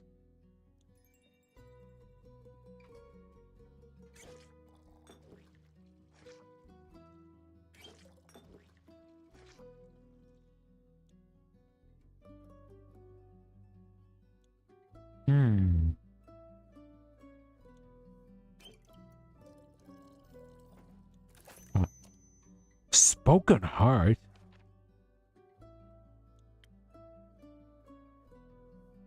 Oh.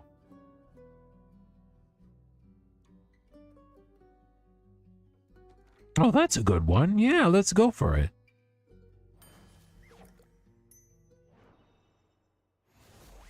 I got the something different than what I expected, but also fits.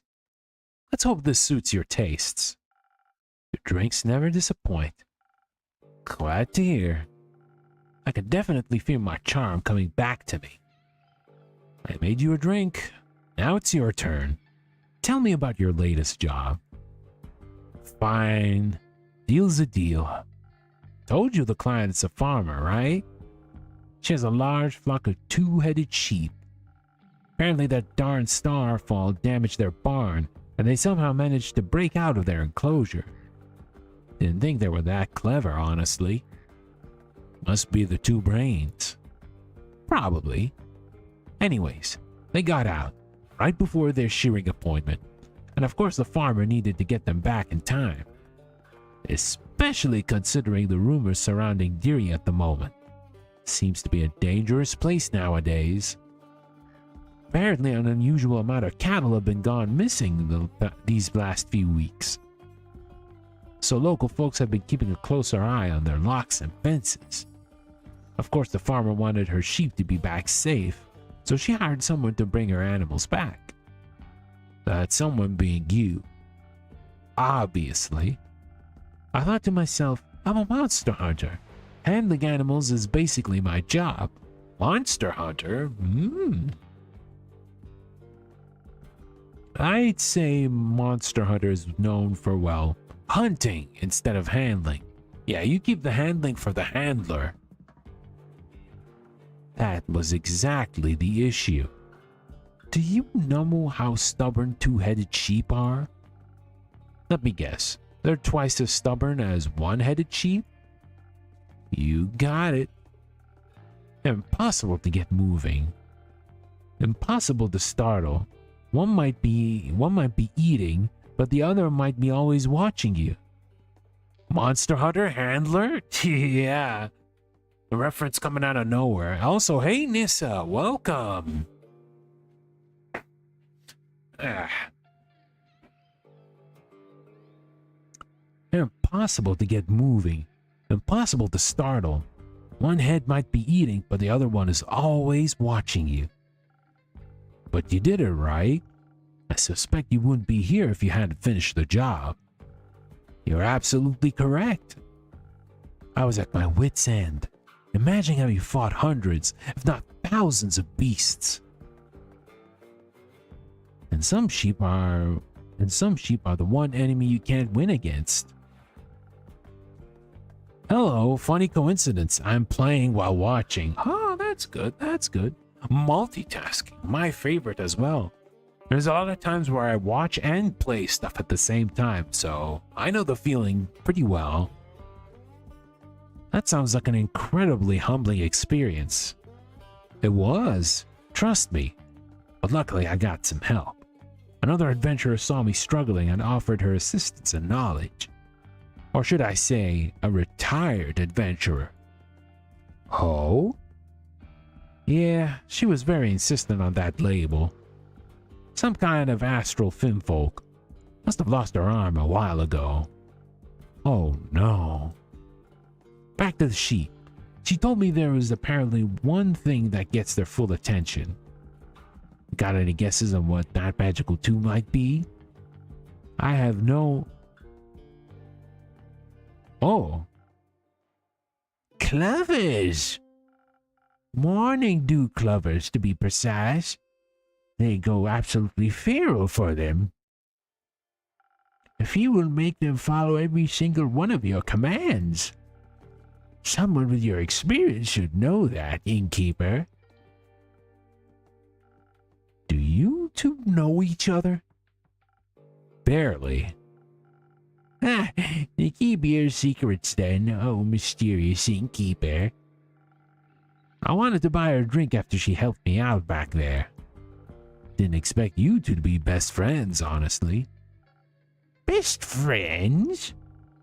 I think you got that one wrong, Jade.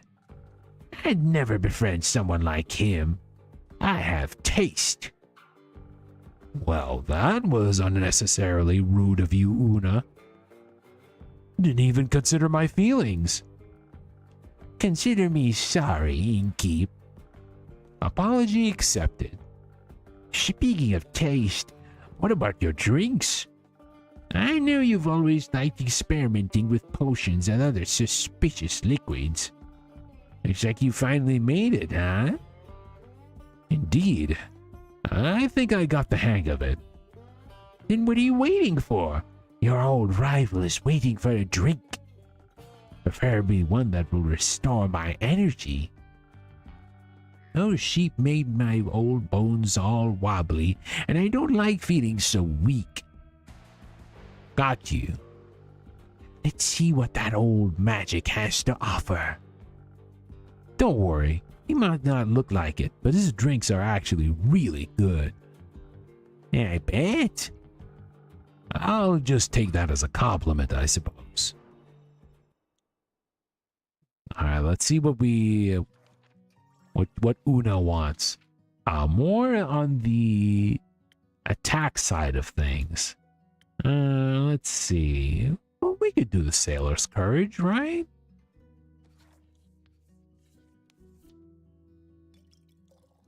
Oh, oops, that's the wrong one.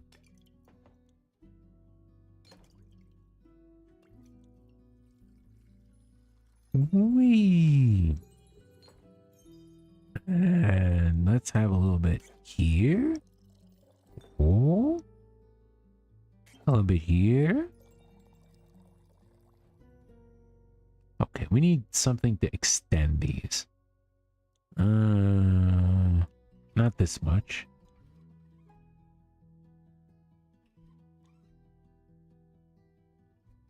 Nope. Probably this one.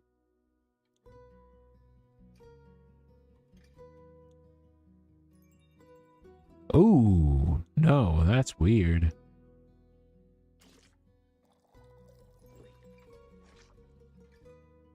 Oh no, that's not working. He may look stupid, but he's a good brewmaster. How are you supposed to take that? I mean, he's just gonna roll with the punches, right? He's just gonna roll with the punches because, you know, not a lot of like bar owners tend to be, you know, grumpy all the time. They can be sardonic and sarcastic, but angry? Not that much. I guess take the win? Yeah, probably. Yeah, probably. He said, you know what? All right, Una, I'll take it. I'll take it. That's fine. You can do whatever you want. I'm perfectly fine.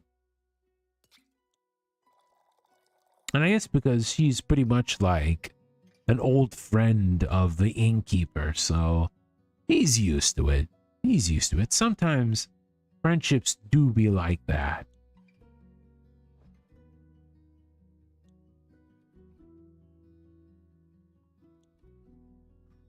Let's see what we could buff. Mm-hmm.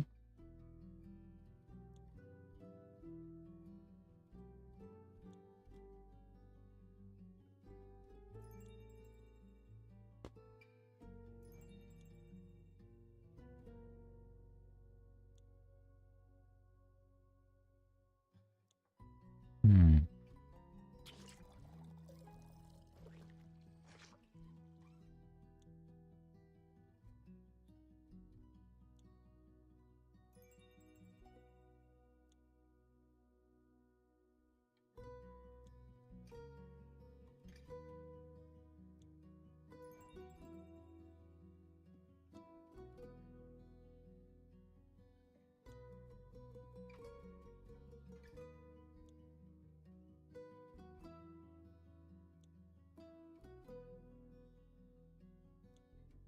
Hmm. Maybe we should pick this. Go for a little bit.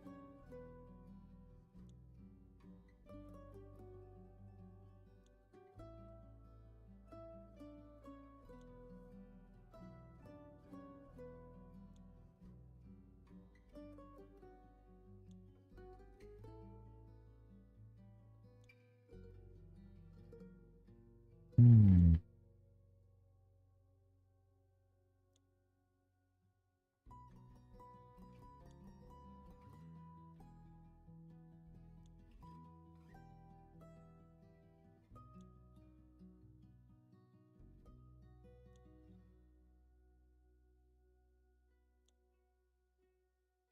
Hmm. So we could try something like this. And maybe.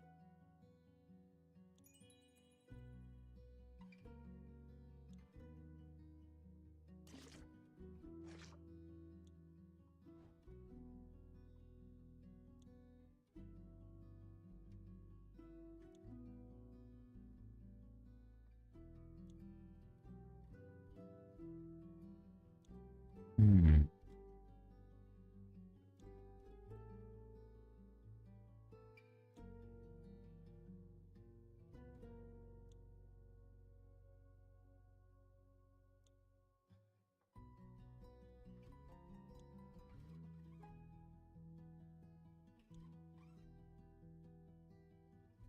Hmm. It's not pronounced enough. It's not pronounced enough.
Hmm.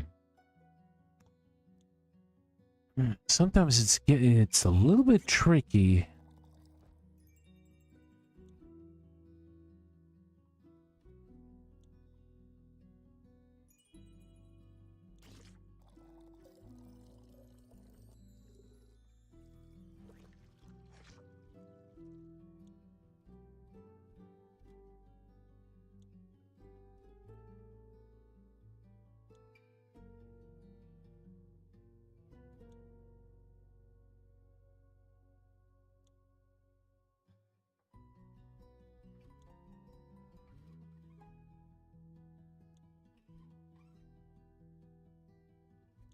Hmm.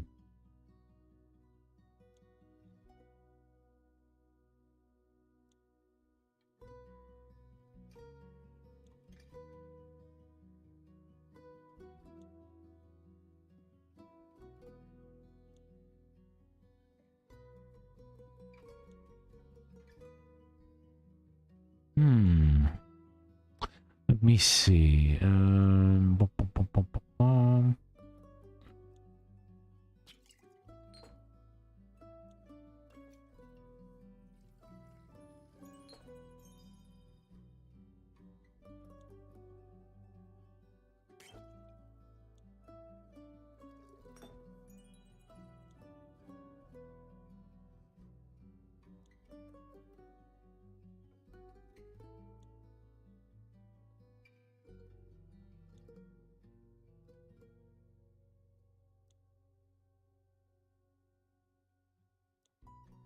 Okay, we still can't serve it yet. Hmm.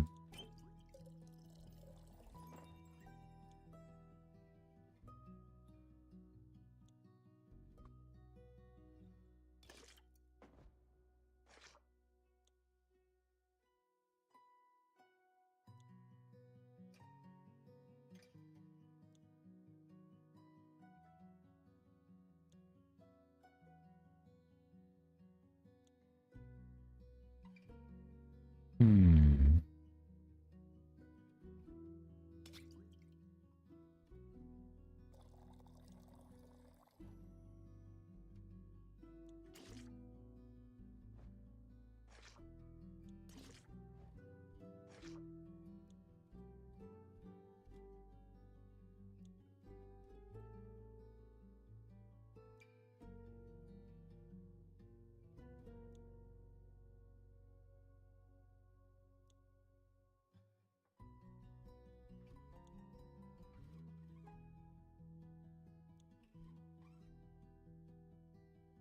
Hmm.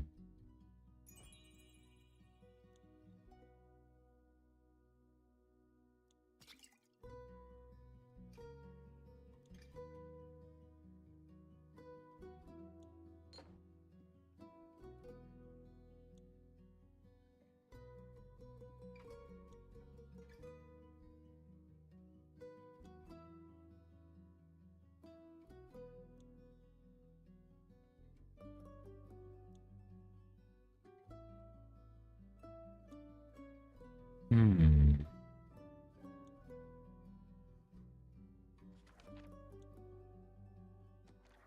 Let's probably try. Oh.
Okay, so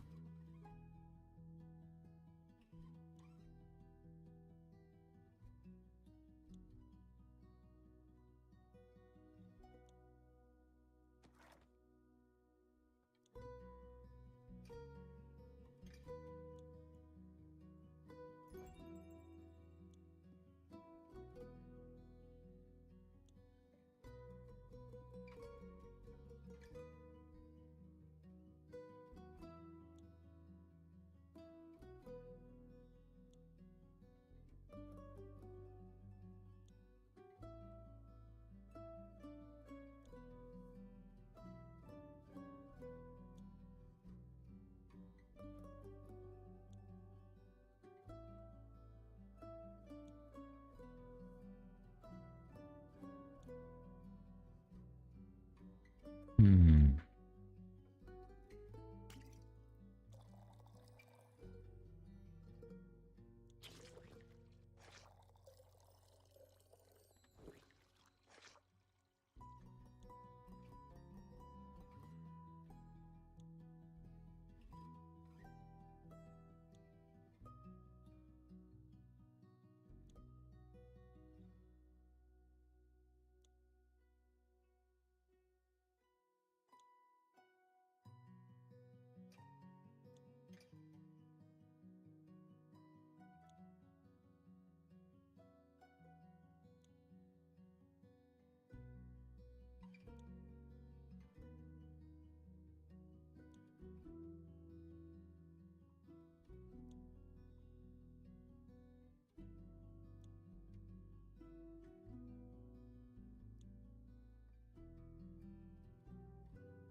Let's see.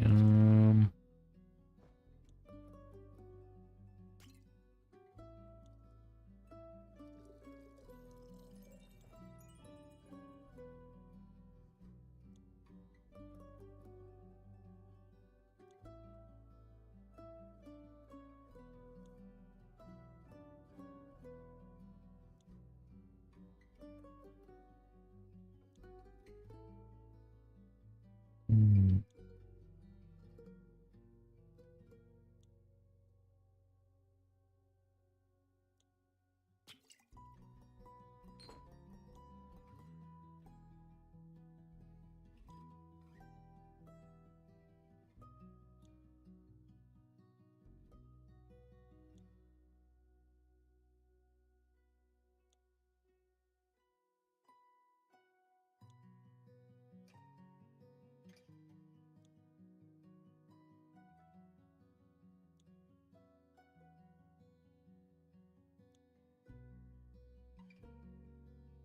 Hmm. Ooh, that's way too sharp. What the heck? Lower that a notch.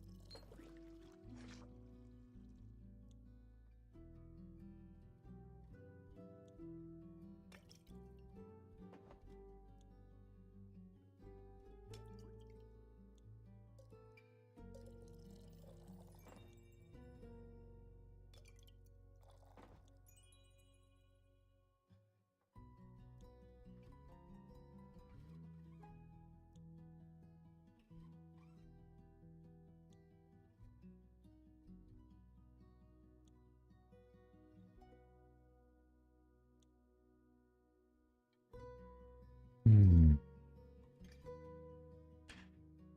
Ah, dang it, we're almost there.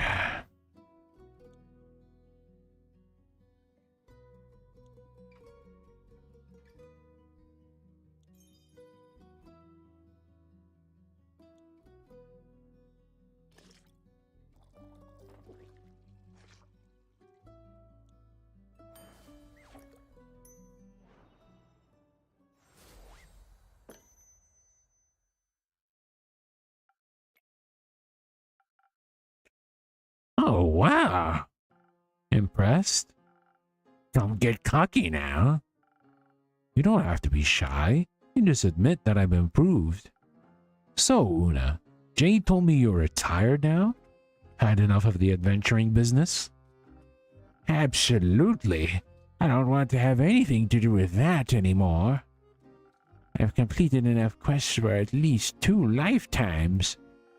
And yet you decided to help Jade. Ever had to handle a 2-headed sheep? Not yet. Lucky you. Lucky indeed. I just couldn't watch her struggle with all those stubborn beasts any longer. But this was a one-time exception. Did the farmer pay accordingly after your morning dew clover's magic trick? Oh, absolutely. She was so happy, she gratefully paid both of us. That's good to hear. Even tipped us with some gems she supposedly found in one of her fields. But I'm a Maida. Maida. I don't have any uses for stones like those. And since I'm retired, I couldn't care less about material riches. So we figured to give them to you instead. Ooh, more free goodies. But I wouldn't tell that pretentious blonde dragon priestess if I were you. Feels like a blasphemous gift. Oh, divine gems. A little blasphemous indeed. I think I know just the right way to use them. Thank you. Don't mention it. Now that we're done here, I can finally go back to crocheting for the rest of my life. Didn't get this hook put on for nothing. Of course, I occasionally gotta rip some youngsters off while playing cards. I haven't lost a game in at least 4 decades. That's remarkable.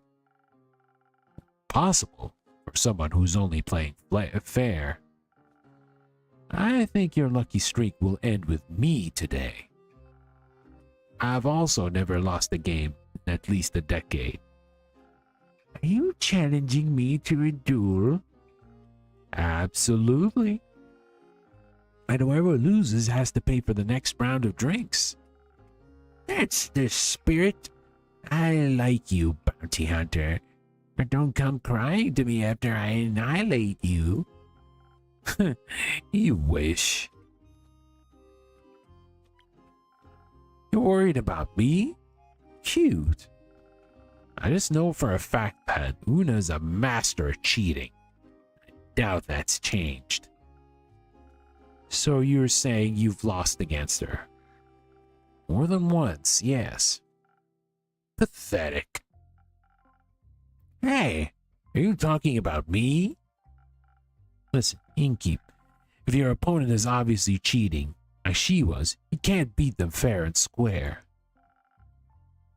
That was an awful Tekken time. Oh boy. Yep, well, that's pretty much the usual Tekken 8 ranked. Not so fun experience. Double Jin does no true damage, only recoverable. You gotta beat them at cheating. Now watch how a real master does it. Devil Jin does no true damage, only recoverable. Oh man. Yeah, Devil Jin, from what I heard from the latest patch, is still in a rough spot. Meanwhile, Alisa mashing and doing full true damage on a 90 damage combo. Small rant over, sorry. Nah, don't worry about it. Don't worry about it. I mean, it's the usual stuff. Like, sometimes in Tekken, unless you are very aware, there are some characters who will knowledge check the heck out of you. One good example throughout the years is good old Eddie Gordo. Yeah, Eddie Gordo was pretty much a casual player's nightmare. or like casual players like Hero who could give them easy success. Really depends on who is actually playing the character or if they're fighting against them. He still will in 100 years. Yeah, I guess so. Oh.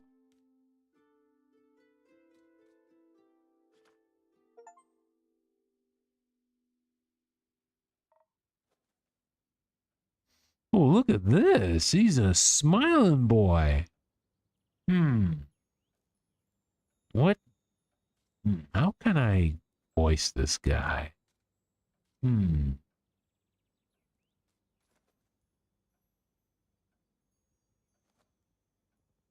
You know the tier list from 5-time Evo Tekken champ? Devil Jin is the bottom 8, Halisa top 6.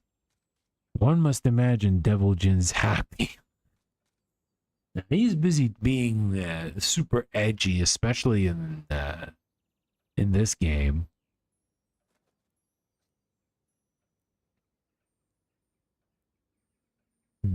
Good day.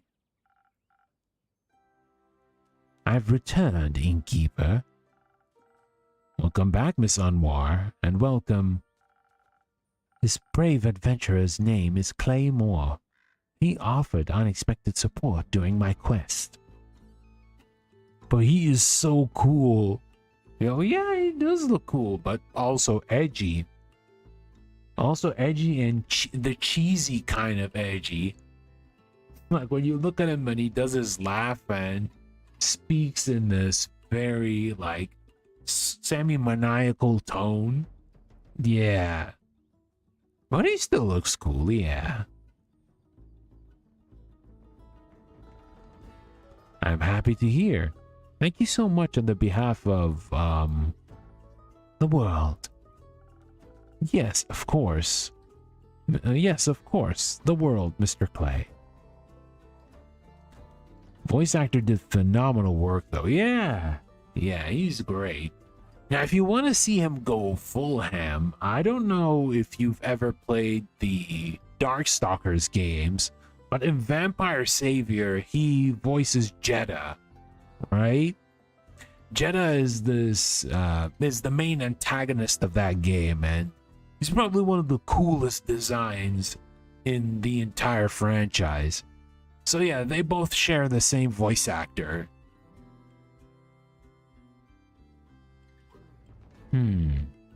No, maybe I should give him an Australian accent. Maybe.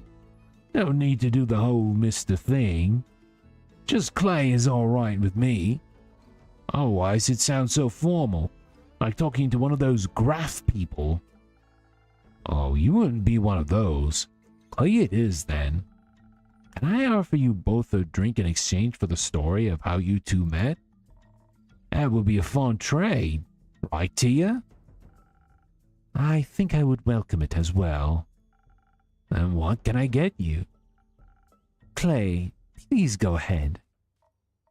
Oh my, got a lot of stuff on the menu. How about one of those drinks with ingredients? That's way too vague, buddy. You look strong.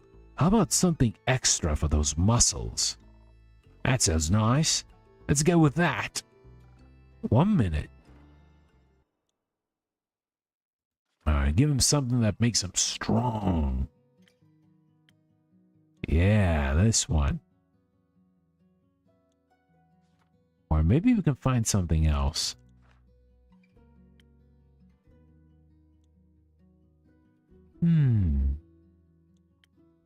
Yeah, let's go for Southern Brawler. This diamond-shaped drawing that we have here.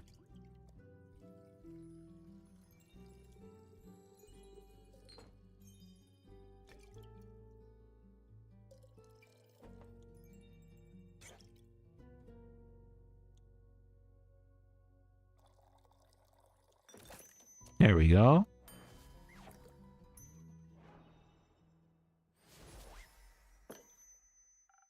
Try this. I think it might knock your socks off. It tastes strong and magic-y. My socks are still on. Still, I love it. I'll have to remember this one for next time. What is it called? Don't worry, I'll remember it for you. Thank you. Now, Miss Anwar, what would you like? I need some of that liquid vigilance. Even in here, it is important to stay on guard. Wouldn't this be the right time to relax? There is no such time. All right, then I shall aid you on your divine mission of not falling asleep standing. All right. So what does she want? Something more defensive. Okay. Okay, Frosted Lagoon sounds good.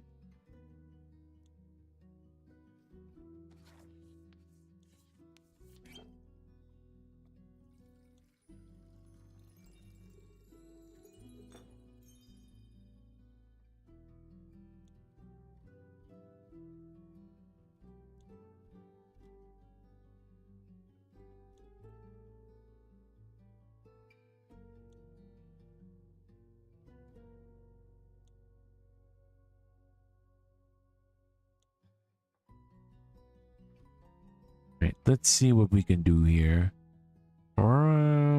Let's go for the brains. And let's go for a bit of attack. Hmm.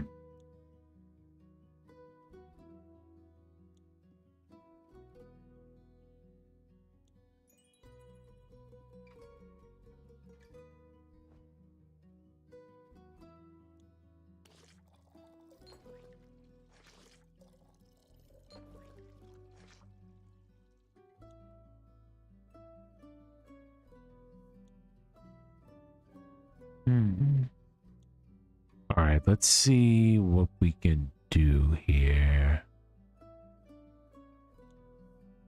Cool.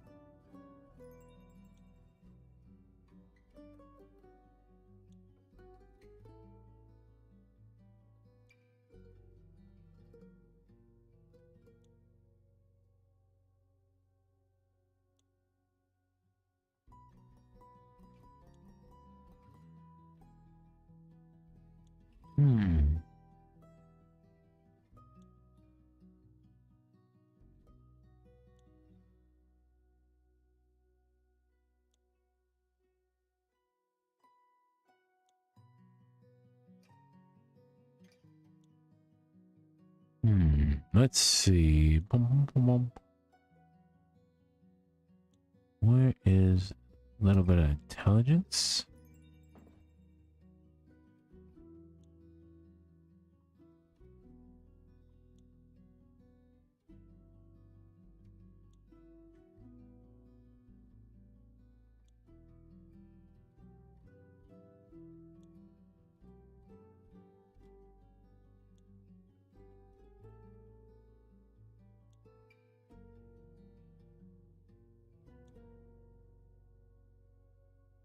I think we might be almost there.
see. Boom, boom, boom.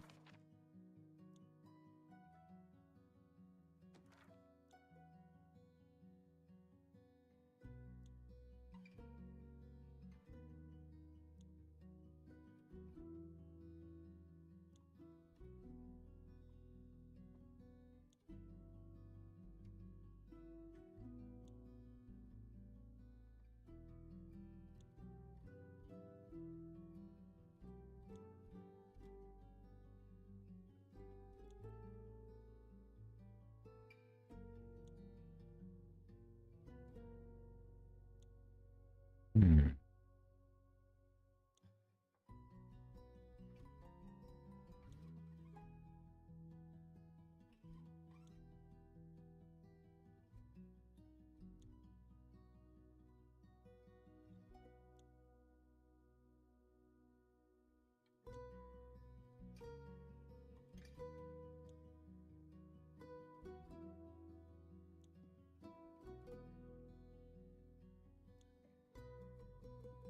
Hmm. Where's the charisma?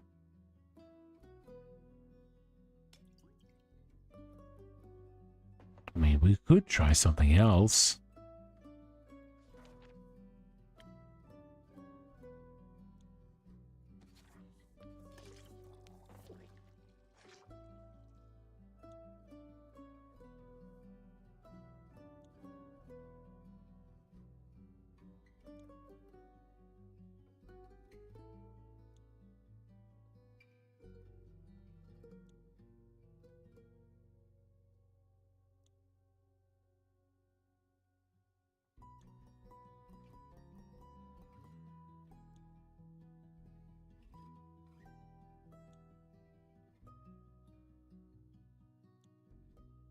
Hmm. Man, sometimes these drinks can be a little tricky. So we can get them exactly right.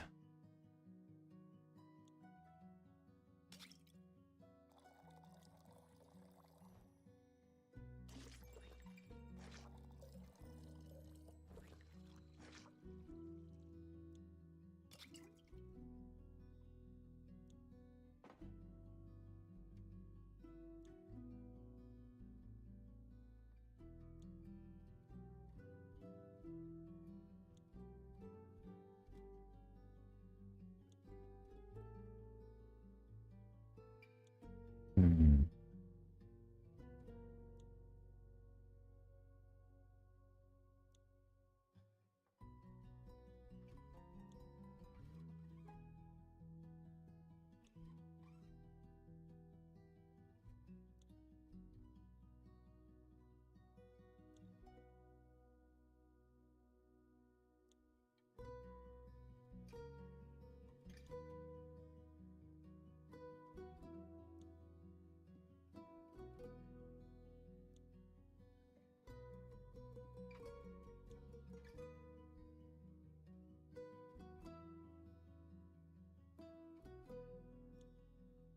We'll try something else. Something that could be doable. Okay, let's try Frosted Lagoon.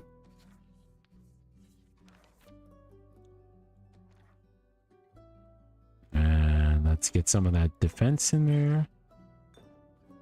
Oh, sorry.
Alright, so let's have this at max level.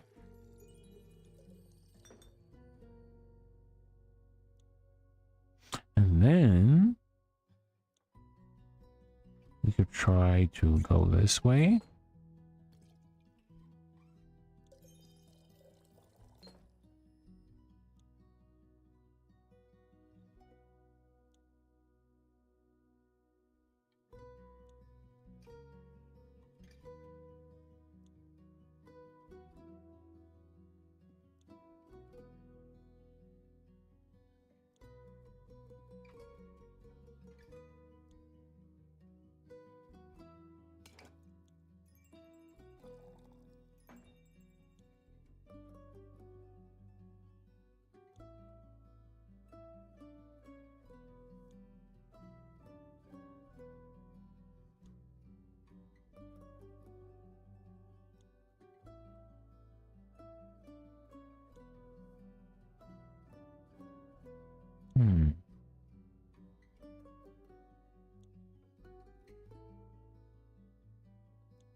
Nope.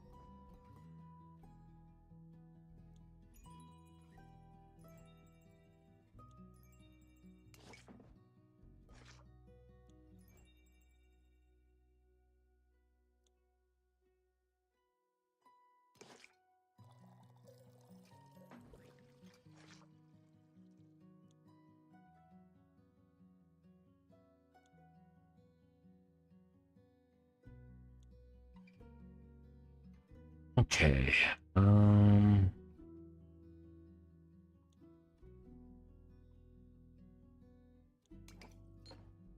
Need something that boosts. There we go.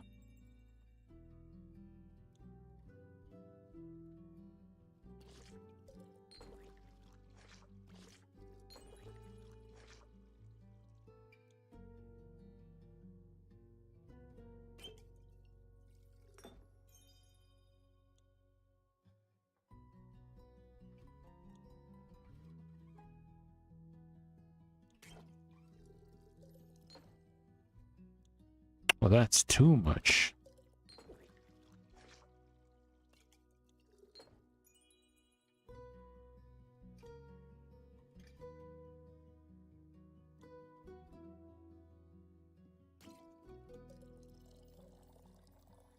Well, that's the wrong one. Ah, dang it.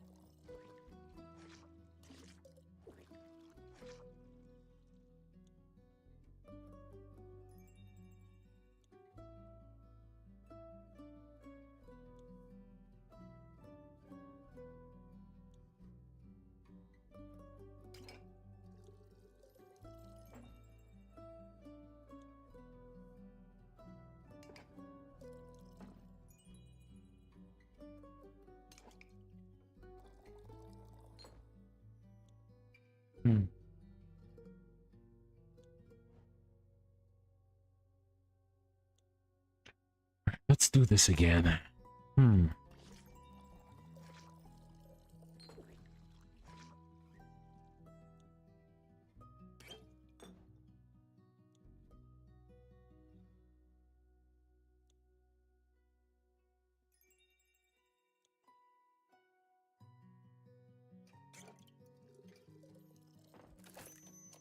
Okay, there we go.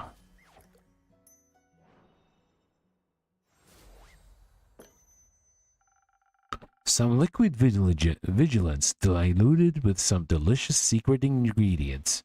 Enjoy.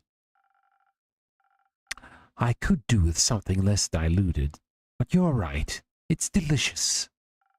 Happy to hear that. We get to tell the story now? Please, go ahead. You think I should start with the seashells? No, I think some exposition is in order first. As you've already known, Innkeeper, I plan to start my investigation right here in Zenith, specifically at the local Gaia Temple. So I've been told. Mostly about that wobbling ooze. Ah, yes, that was certainly something. Unfortunately, besides their fascinating personal secrets, they had nothing of value to share with me. But fortunately, thanks to your rumors, I was not entirely without a lead. The wizard's prophecy led me to Dalwell, or should I say, the Abandoned Isle, or Fairweather. The name changes depending on who you ask. I didn't know it had that many names. I always called it Kelpie Island. Why? Because it's shaped like one. Probably the smartest approach. Kelpie Island or Fairweather, its name means very little to me. Its local settlement of Fae was much more relevant. They built everything into the giant sequoia that holds their portal to Avalon. Their portal is in the tree? Yes, right in its center. They call it the Horizon Tree. It's beautiful. Fae themselves were moderately helpful. It was difficult to get them to focus on the severity of the situation. I was pretty sure they were preparing a sort of morbid ritual with the acorns that they were stringing up between the rose bushes in asymmetrical shapes. Oh, always thought those were art projects. Common misconception. It sounds like they were preparing to charge them with astral moonlight. For what? If you freeze them, they make good ice cubes. Do you participate in such practices? Not at the moment. I'm just not going to question that. Eventually, I got them to sit long enough to ask them about any strange occurrences around their settlement. Elethia's kind of cute. Oh yeah, she is. She is kind of cute. There are a lot of good-looking characters here, and one of the interesting things in having a game that is set in a fantasy world is that you can go with a variety of designs, right? Because there are a lot of varying designs in this game.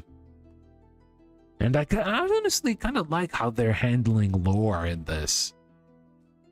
Like, they've did their homework when it comes to planning out how their setting is going to be.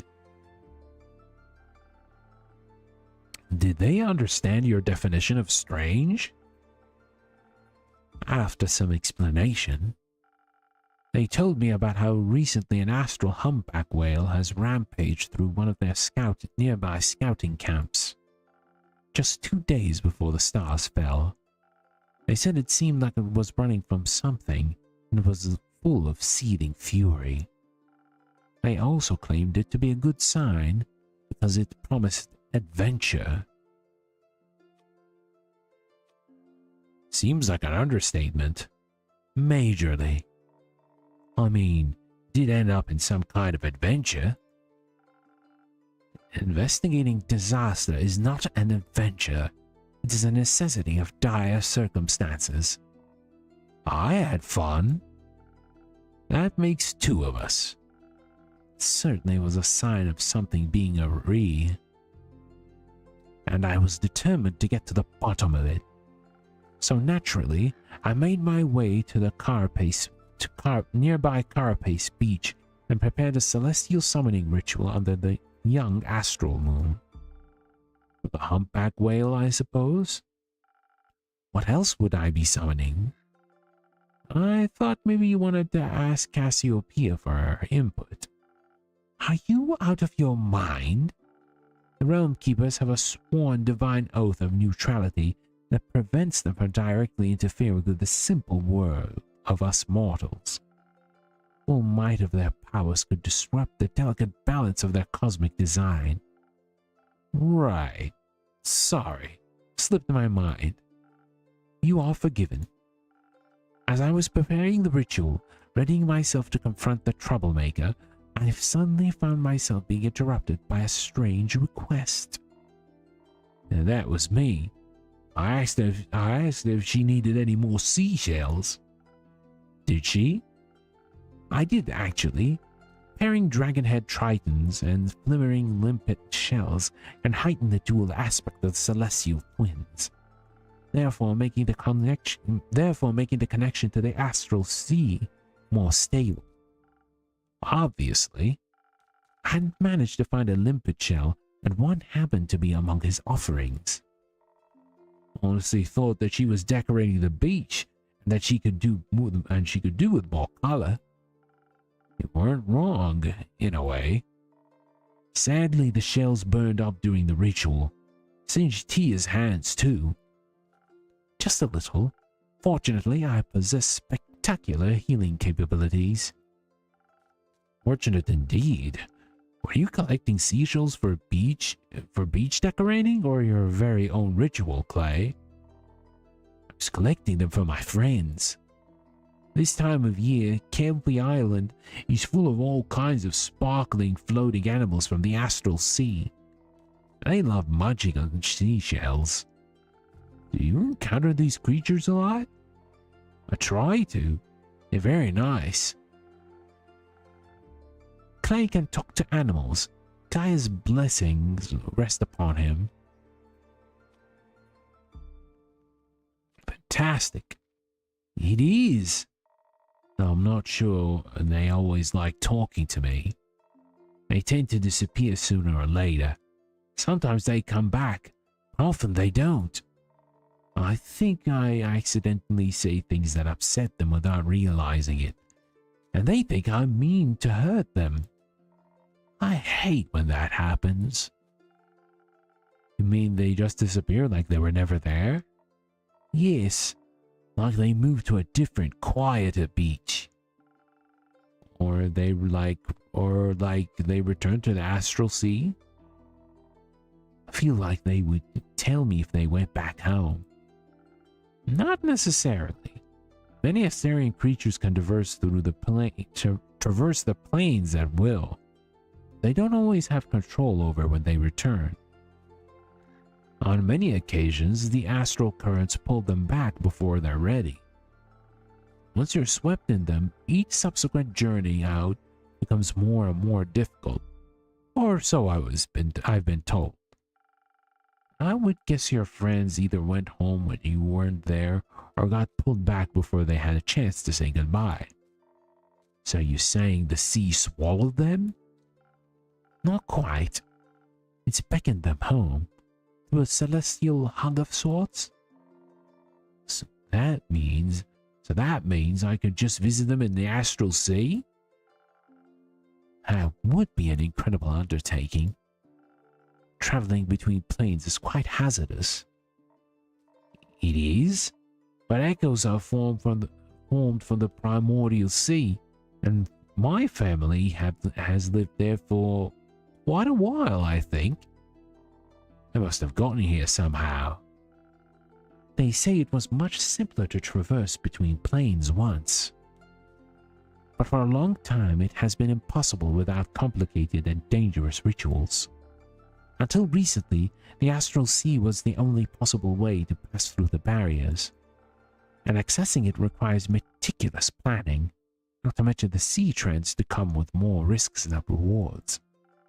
Even your Australian friends who can come to leave their home plane on a whim to get pulled back by the currents eventually. Imagine what would happen to you if you went in unprepared. But the Fae on the Kelpie Island aren't from Gaia either, and they told me they haven't lived there for very long. Since 5 interplanar portals opened, interplanar travel has become a lot more accessible again. At least when it comes to the dream planes. But even the astral and primordial seas, not mention are finally open to us again after all these years. It is a true miracle to witness in our lifetimes. So the portals haven't been always there? I didn't know that. Who put them there? Well, that is a very good question. One that would blow the scope out will blow the scope of this conversation beyond its bounds, I would think. You still have to tell me how you summoned that whale. You're right. We're getting off track. As Clay and I talked, he told me about his fascinating friendships with the astral creatures.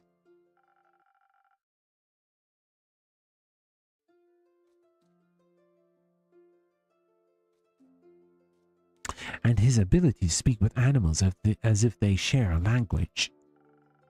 So you asked him for help? Well, he offered his aid. I certainly could have handled it on my own, but you didn't have to. Right. That. Obviously. Thank you very much, Clay. Anytime. So I summoned it. The ritual worked exceptionally well, and it appeared of the sky in a wave of concerning darkness. Stars used to accompany them. I mean, there was one star.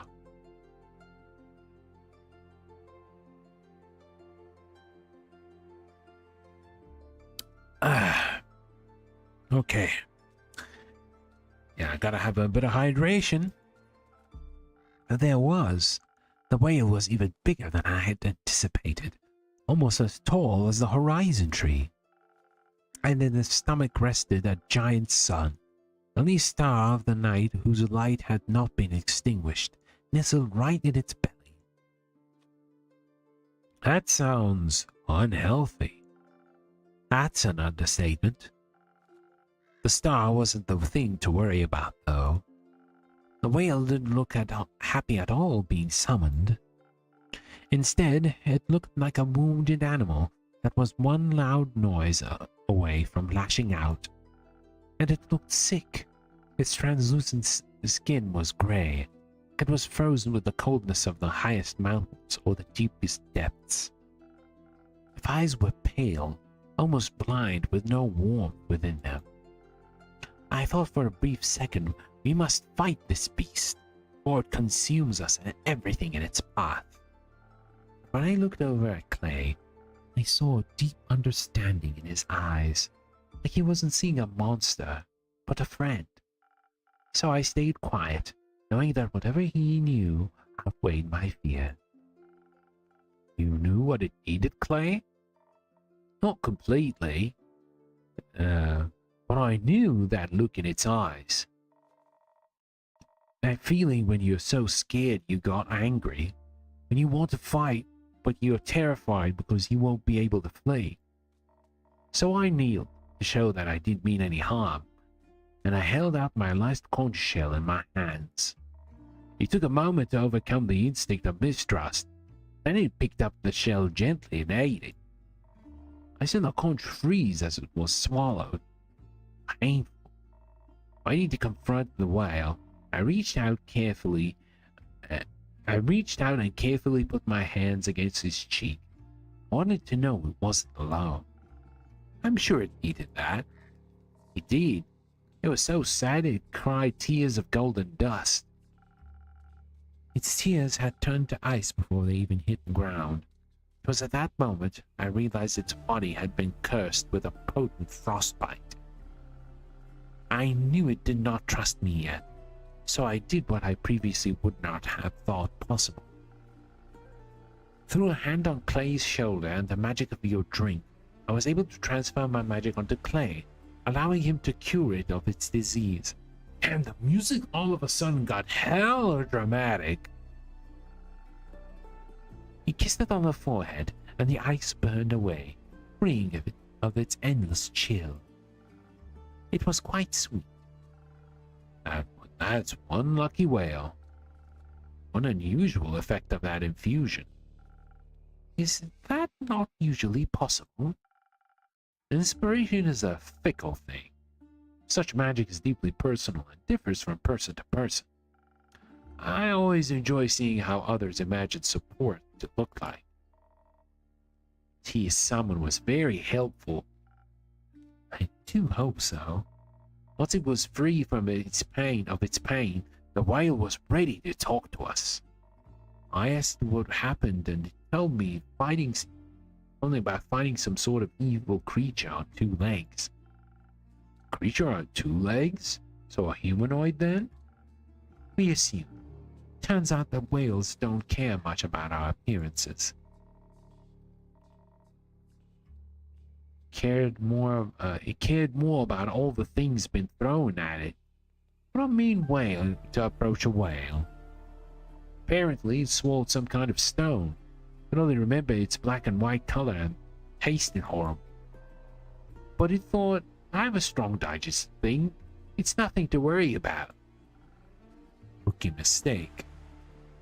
The two-legged monster just wouldn't stop attacking, so it fled as quickly as it should, trying to find its way home. I felt really bad about destroying the camp. I get why. The worst part of being angry is seeing the wreckage you leave behind. Tia, do you ever get angry? No, I'm the embodiment of calmness and self-discipline. You forgot divinity. Thank you. Luckily its anger subsided when it found its way back. Oh, it was finally safe, but suddenly the freezing cold began. I don't mind the cold much. I'm from the highlands, and we get a lot of snow in the winter. But the kind of cold it was describing sounded awful, painful and inescapable, like it was freeing from the inside out. The cold frostbite I mentioned seems like a curse. Took hold and slowly spread through its entire body. I tried to keep myself warm by feeding on solar crabs and cosmic squid. That didn't help it much. Just getting more scared, angrier, and colder. And its brain was freezing over. It couldn't think of anything other than the cold. So in its desperation, it ate the hottest thing it could find. Star.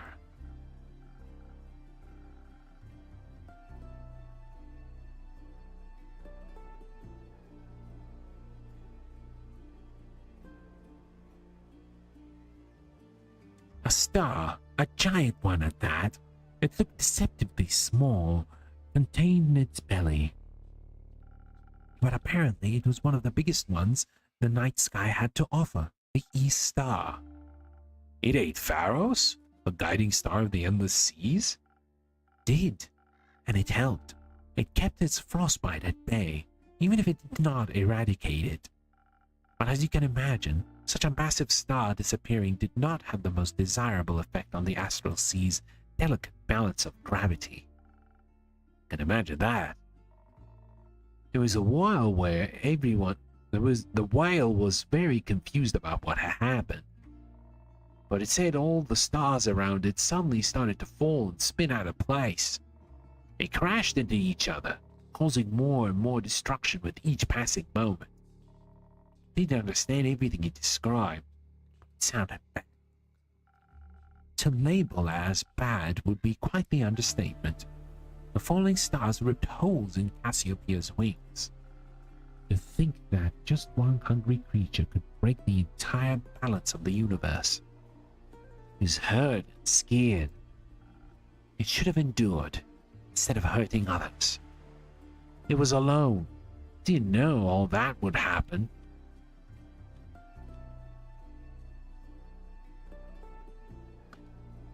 It did. I'm sure it tried its best. Its best wasn't good enough. The whale isn't responsible for the horrible things that were done to it. You should celebrate that you were able to help it instead of blaming it for its pain. Well, I think so too. Did you manage to free it of the star in its stomach? No. The frostbite may be gone, but that star is a part of it now. It has become the first of a new kind, a sun humpback. Probably the last one too, as all the other stars in the astral sea have been snuffed out. We will never be able to see the night sky again, and in turn, that whale must forever live with its guilt nestled in its stomach.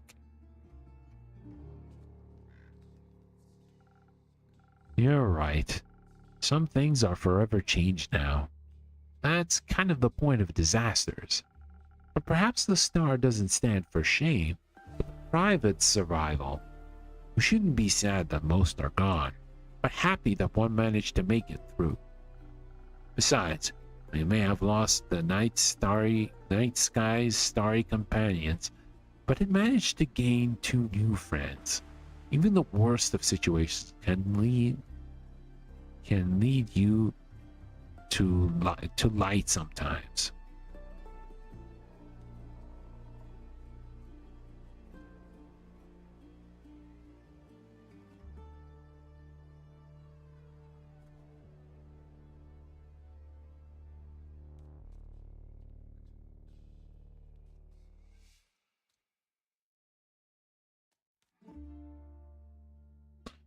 I like that. You should never say it about finding new friends. Speaking of friends, on the way back we ran into this traveling souvenir shop. I bought a friend's bracelet for Tia and I with little whale charms on them. She didn't have to wear them yet, so I'm waiting until she's ready.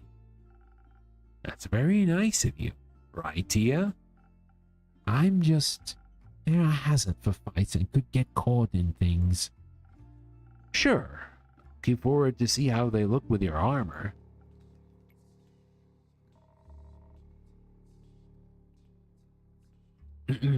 Tia also found something for you at the souvenir shop. That's... She said it reminded her of your tavern. And now that I've seen it in person, I agree. Now I'm curious. What is it?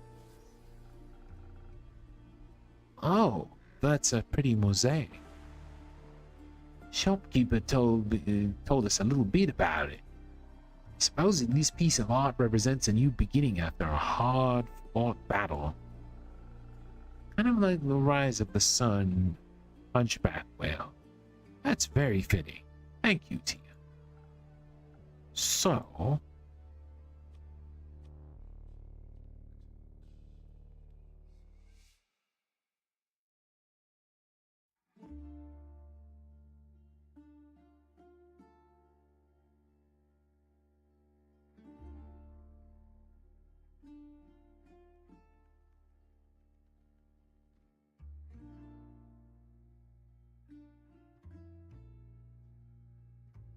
Tia, aren't you glad Clay was there to help you? Clay, aren't you glad Tia was there to help you? Yeah, let's go for that. I suppose I am. You really are? You are surprisingly competent. As one might even say, I could not have done this entirely without you. If one was to be extreme about it. Well, I think someone like you could do anything alone if you put your mind into it. That doesn't mean you should have to. I'm always happy when I'm doing difficult stuff if I have help from other people.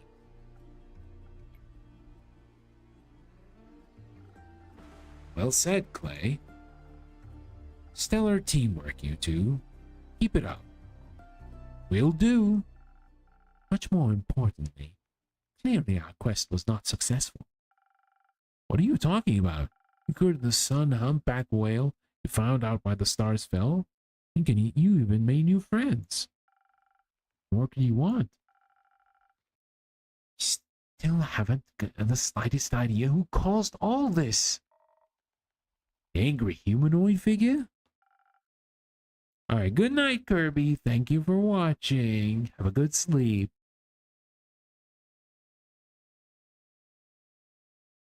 Take care.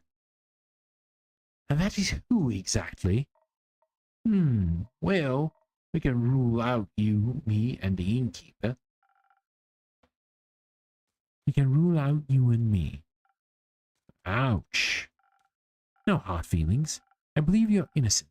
But sometimes evil hides in plain sight. One must not be led astray. Sorry for the random rants sometimes. Hope it's not too... Don't worry about it. Don't worry about it. People sometimes you need to find something or some place to vent, and I don't mind. It's okay. It's all good. I understand. Paranoia is a hard habit to break. Clearly, someone orchestrated this. Seems too random and methodical to have an accidental side effect. I must find out what hides in the darkness. All right, good night, and thank you. If something like this happens again, it could end in a calamity the likes of which we have never seen before. Ah, don't worry too much about it, girlie. This is just kind of how oblivions are around here. I won't call this just another oblivion. How often have you seen...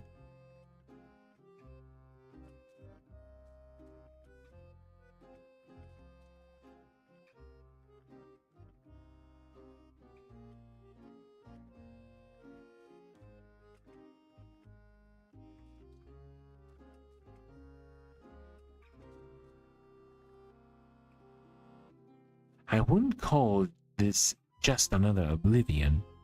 How often have you seen the stars fall from the sky? 0 times. I was asleep when it happened, but now that it's over, it goes my chances of ever witnessing a supreme meteor shower. You should not wish to witness such horrors.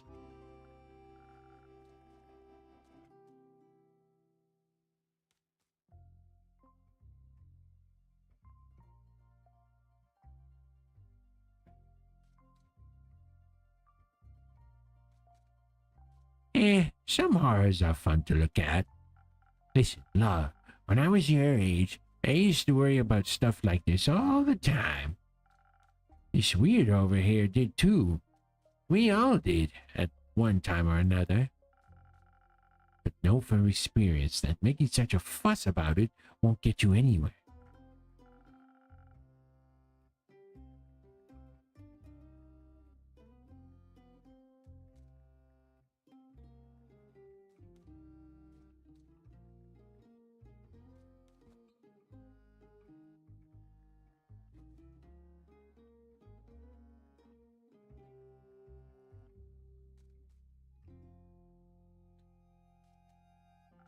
From chaos to balance to chaos and back to balance, everything just switches around in a never-ending cycle.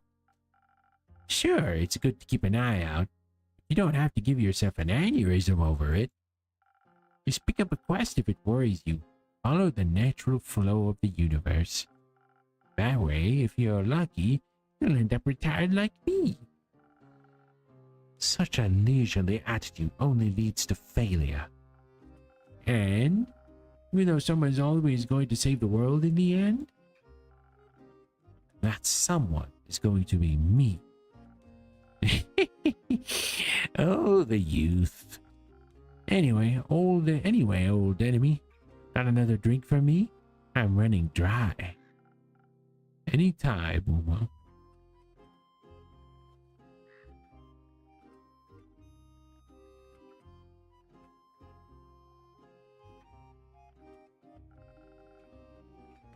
Are you still running on low energy? How about another strong one? You got it.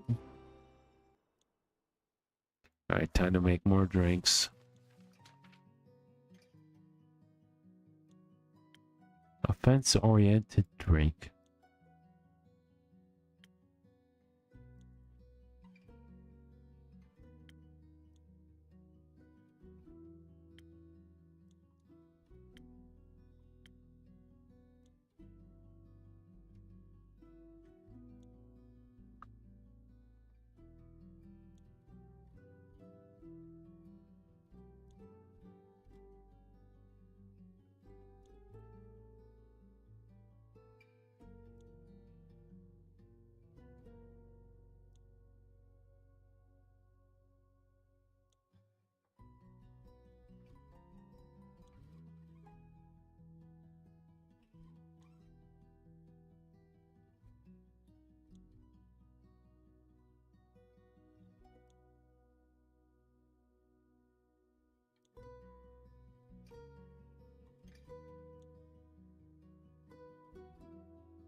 Okay, so you want something with an extra punch.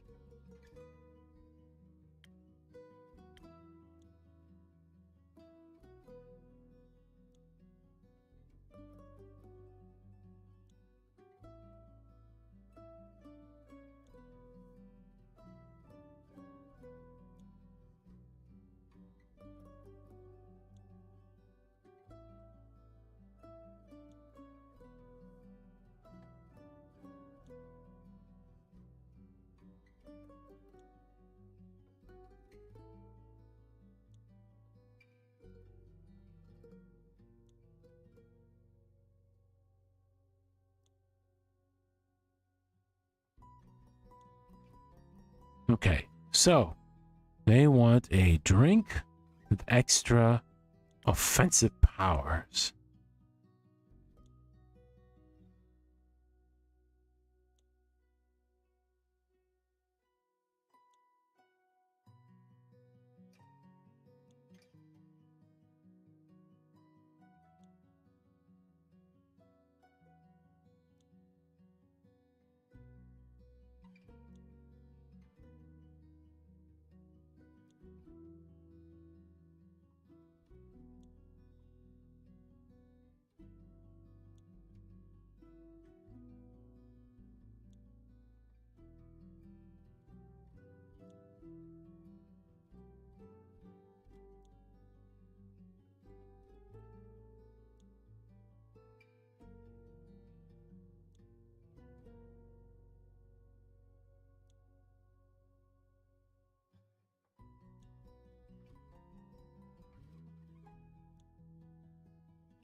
Hmm. Let's see. Yeah, that's over Sailor's Courage.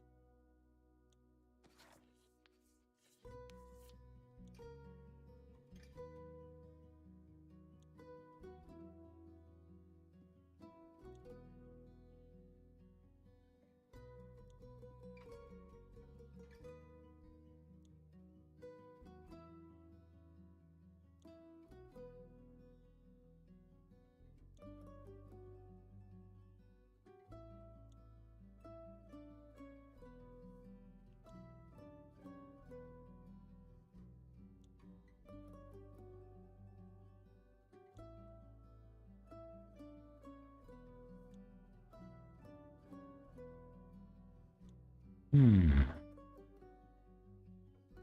All right, let's do this.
Let's see.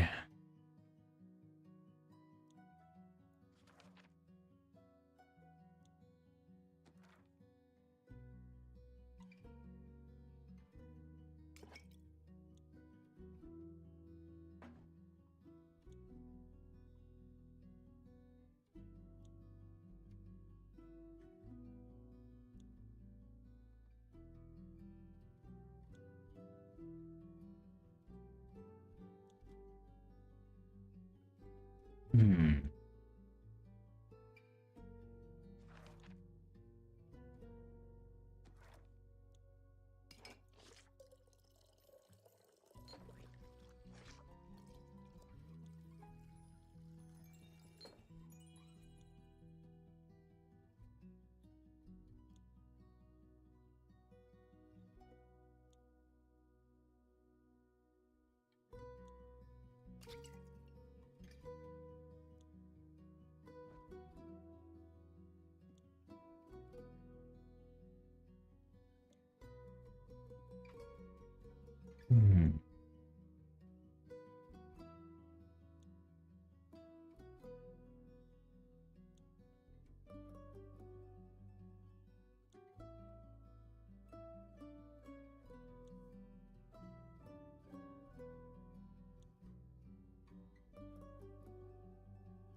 Hmm.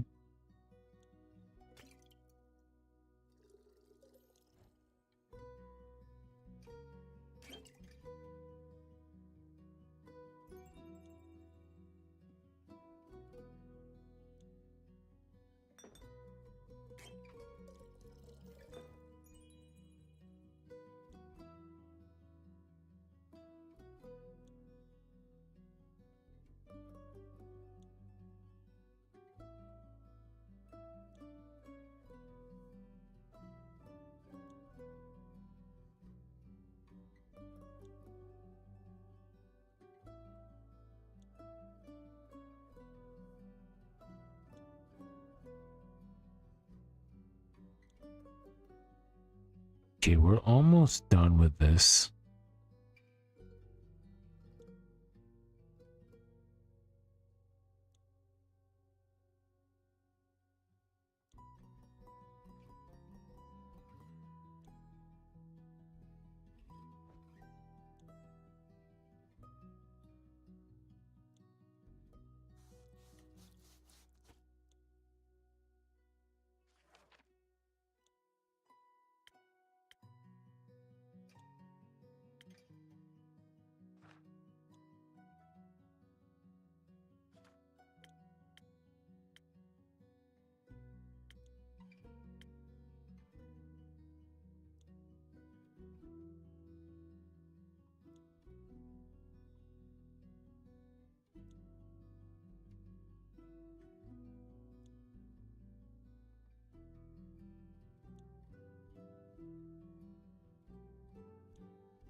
try this.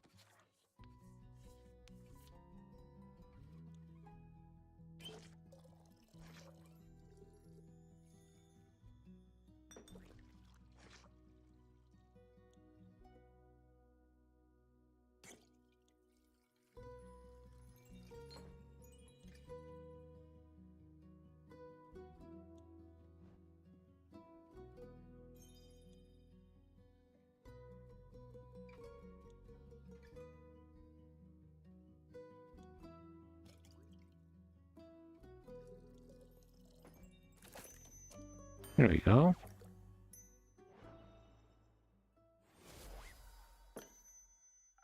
Something strong for the most strong-headed lady I know. Weird way you admit you lost every argument against me. This drink is splendid, I'll give you that. See, with one of these, your worries will be washed away with flavor. Good or bad, depending on the day. I find your apathy borders on tragedy. And I find your hero complex unsustainable.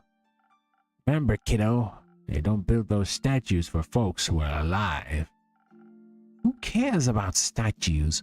My purpose is my purpose, and I don't care who immortalizes me. No one's purpose to die, girl. Life is more important. Life is more meaningful than that.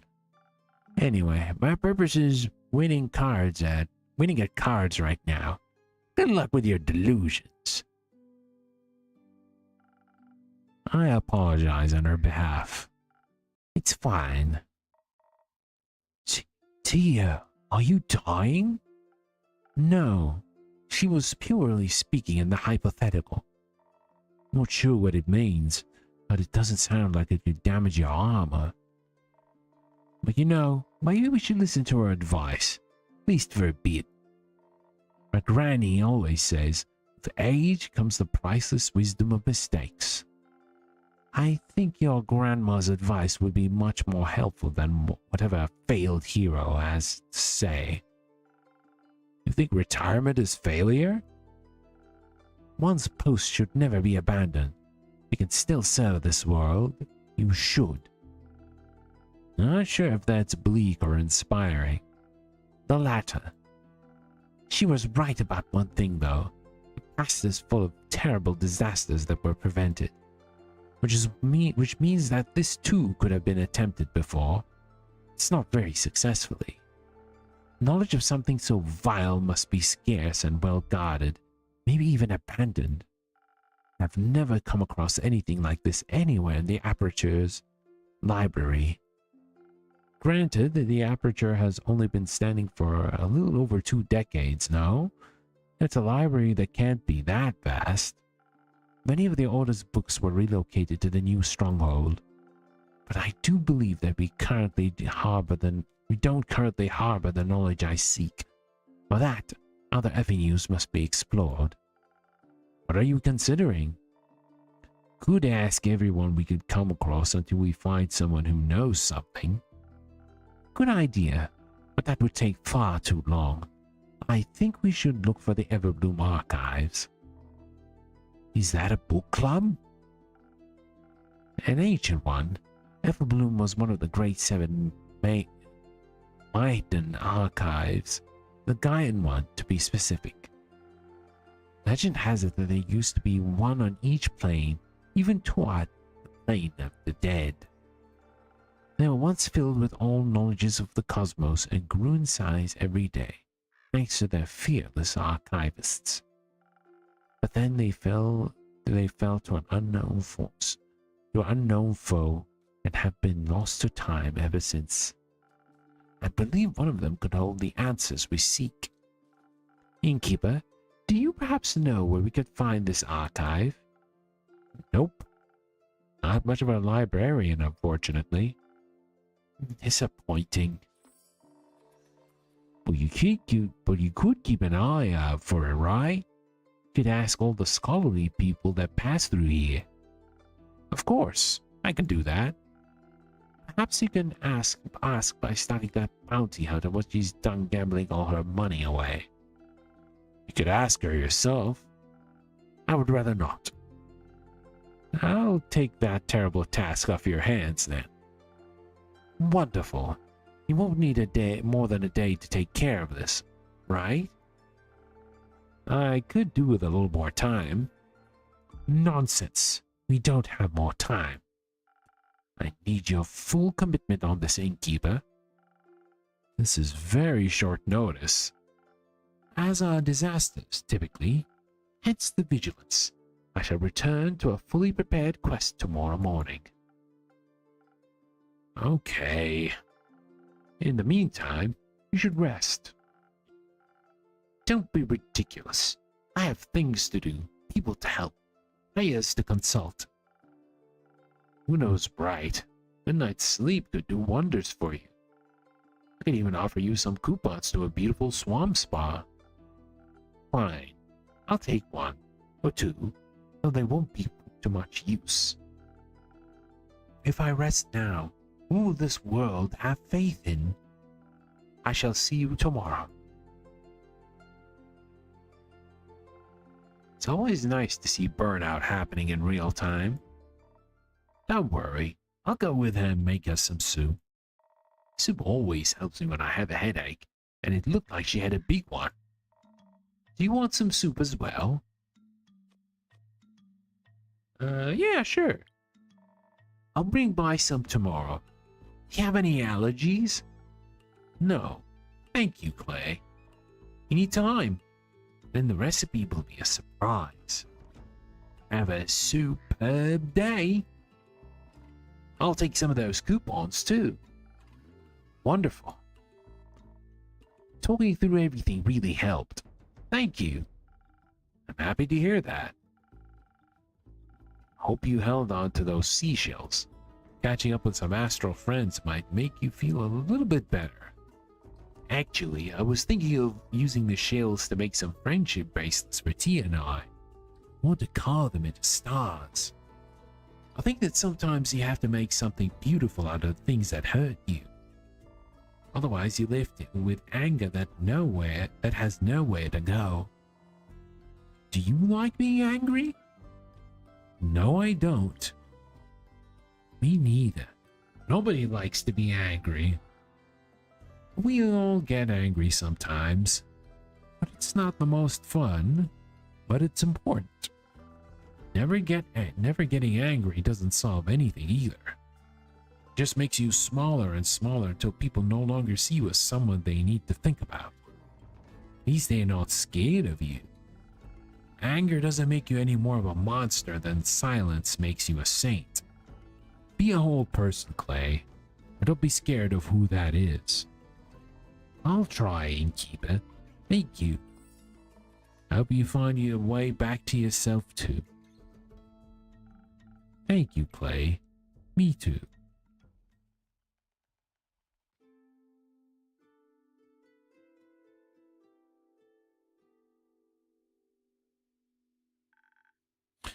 Top of the evening to you. Welcome to my tavern. Oh, what do my magical eyes see? New faces, new acquaintances. With whom do I have the pleasure today? No way! A speaking skeleton? Haven't seen one of those in a long while. Hello there. How incredibly rude of me to leave out introductions. My name is Scully. And he's so polite as well. You could call me Uma, Mr. Scully. And that one over there is my friend Jade.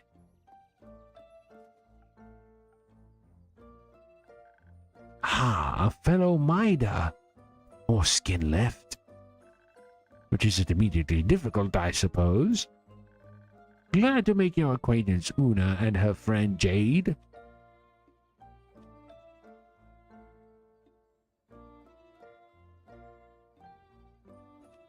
It's a beautiful necklace you have there. Something about it looks really familiar. Don't you think, Scully? I have no clue what you're talking about. It does remind me of Scully in a way. When was the last time you were digging around in graves? Never. I think your senses might be deteriorating with age. just like your ability to win while cheating. Ha! Don't get smart with me now, or Asteria's worst beast tamer. Oh, the wonders of friendship. You two seem to get along so well. Ah, absolutely. I think I should be going now. I still have work to do. What a coincidence. I happen to want to say the same thing. Wouldn't it be rude of us to leave that distinguished gentleman all by himself? I think one of us should definitely stay a little longer. Isn't it cool that both of you have bones made of shimmery gemstones? That's true. I haven't seen another Maida since I woke up. So anywhere between those 2 weeks and 2 centuries ago. See? It's a match already. Be a shame if the two of you were to become friends.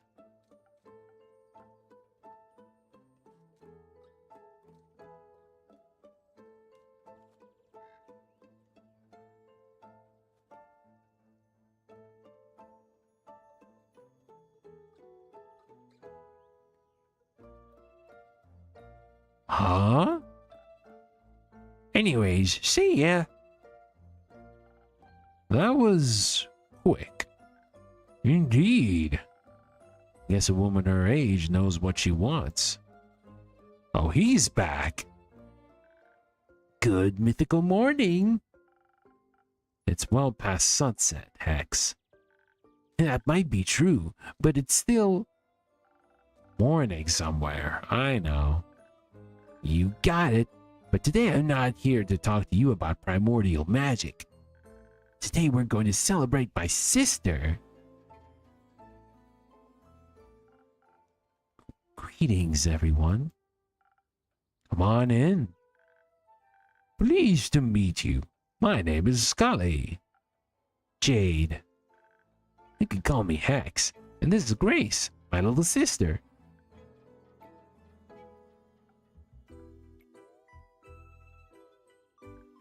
Yes, I know, she's taller than me. You can keep it to yourselves. We're here to celebrate, not roast. Though some fire might be fun. No fireballs inside Hexagon. If you insist, fireless party it is then. My bones are aching for a party. Haven't attended one in just feels an eternity. What's the occasion? The wonderfully talented sister successfully defended her wizard doctoral thesis just today. She could call herself an actual, full-blown selenite witch. It's not that special, honestly. I beg to differ. That's a majorly big deal. Congrats. I must congratulate you as well. Quite an outstanding achievement indeed. You're very sweet. Thank you. I have to agree with everyone. You should be proud of yourself. I want a drink on the house to celebrate your graduation. X already told me that you're a real magical connoisseur. I would love to taste one of your creations, Innkeeper. But I didn't know what to pick. Could you recommend something to me? Of course. How about a drink for your wits? Your brain must be tired after debating your professors all day.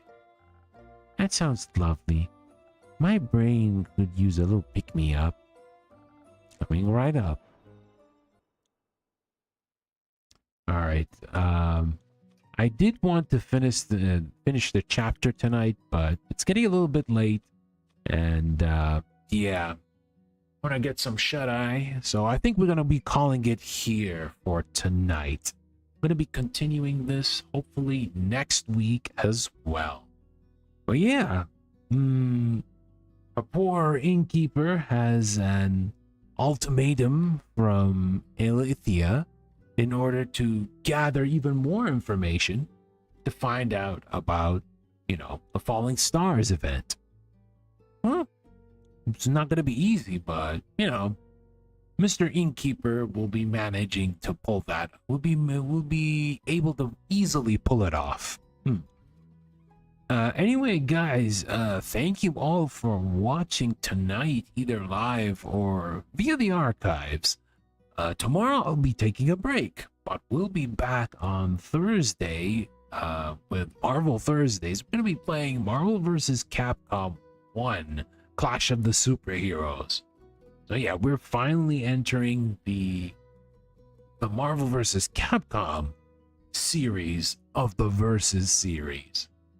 So pretty exciting. We're finally getting to see the characters from both companies fully clashing with each other. And it's pretty fun in its own way, right? Especially when it comes to one specific mechanic that we're gonna talk once we actually play the game.